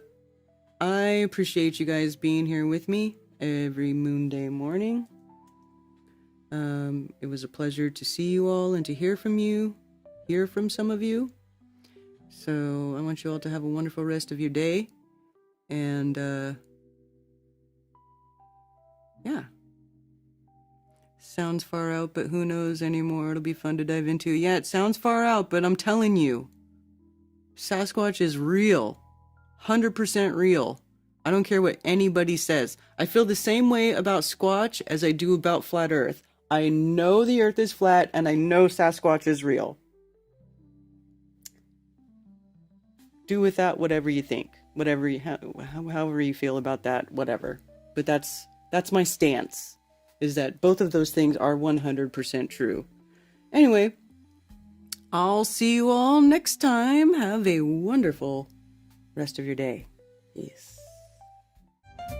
You can send physical mail to P.O. Box 10, Earl, North Carolina, 28038. You can also follow me on Ko-Fi.com, and if you enjoy my shows and want to send me a tip, anything and everything is greatly appreciated, and thank you.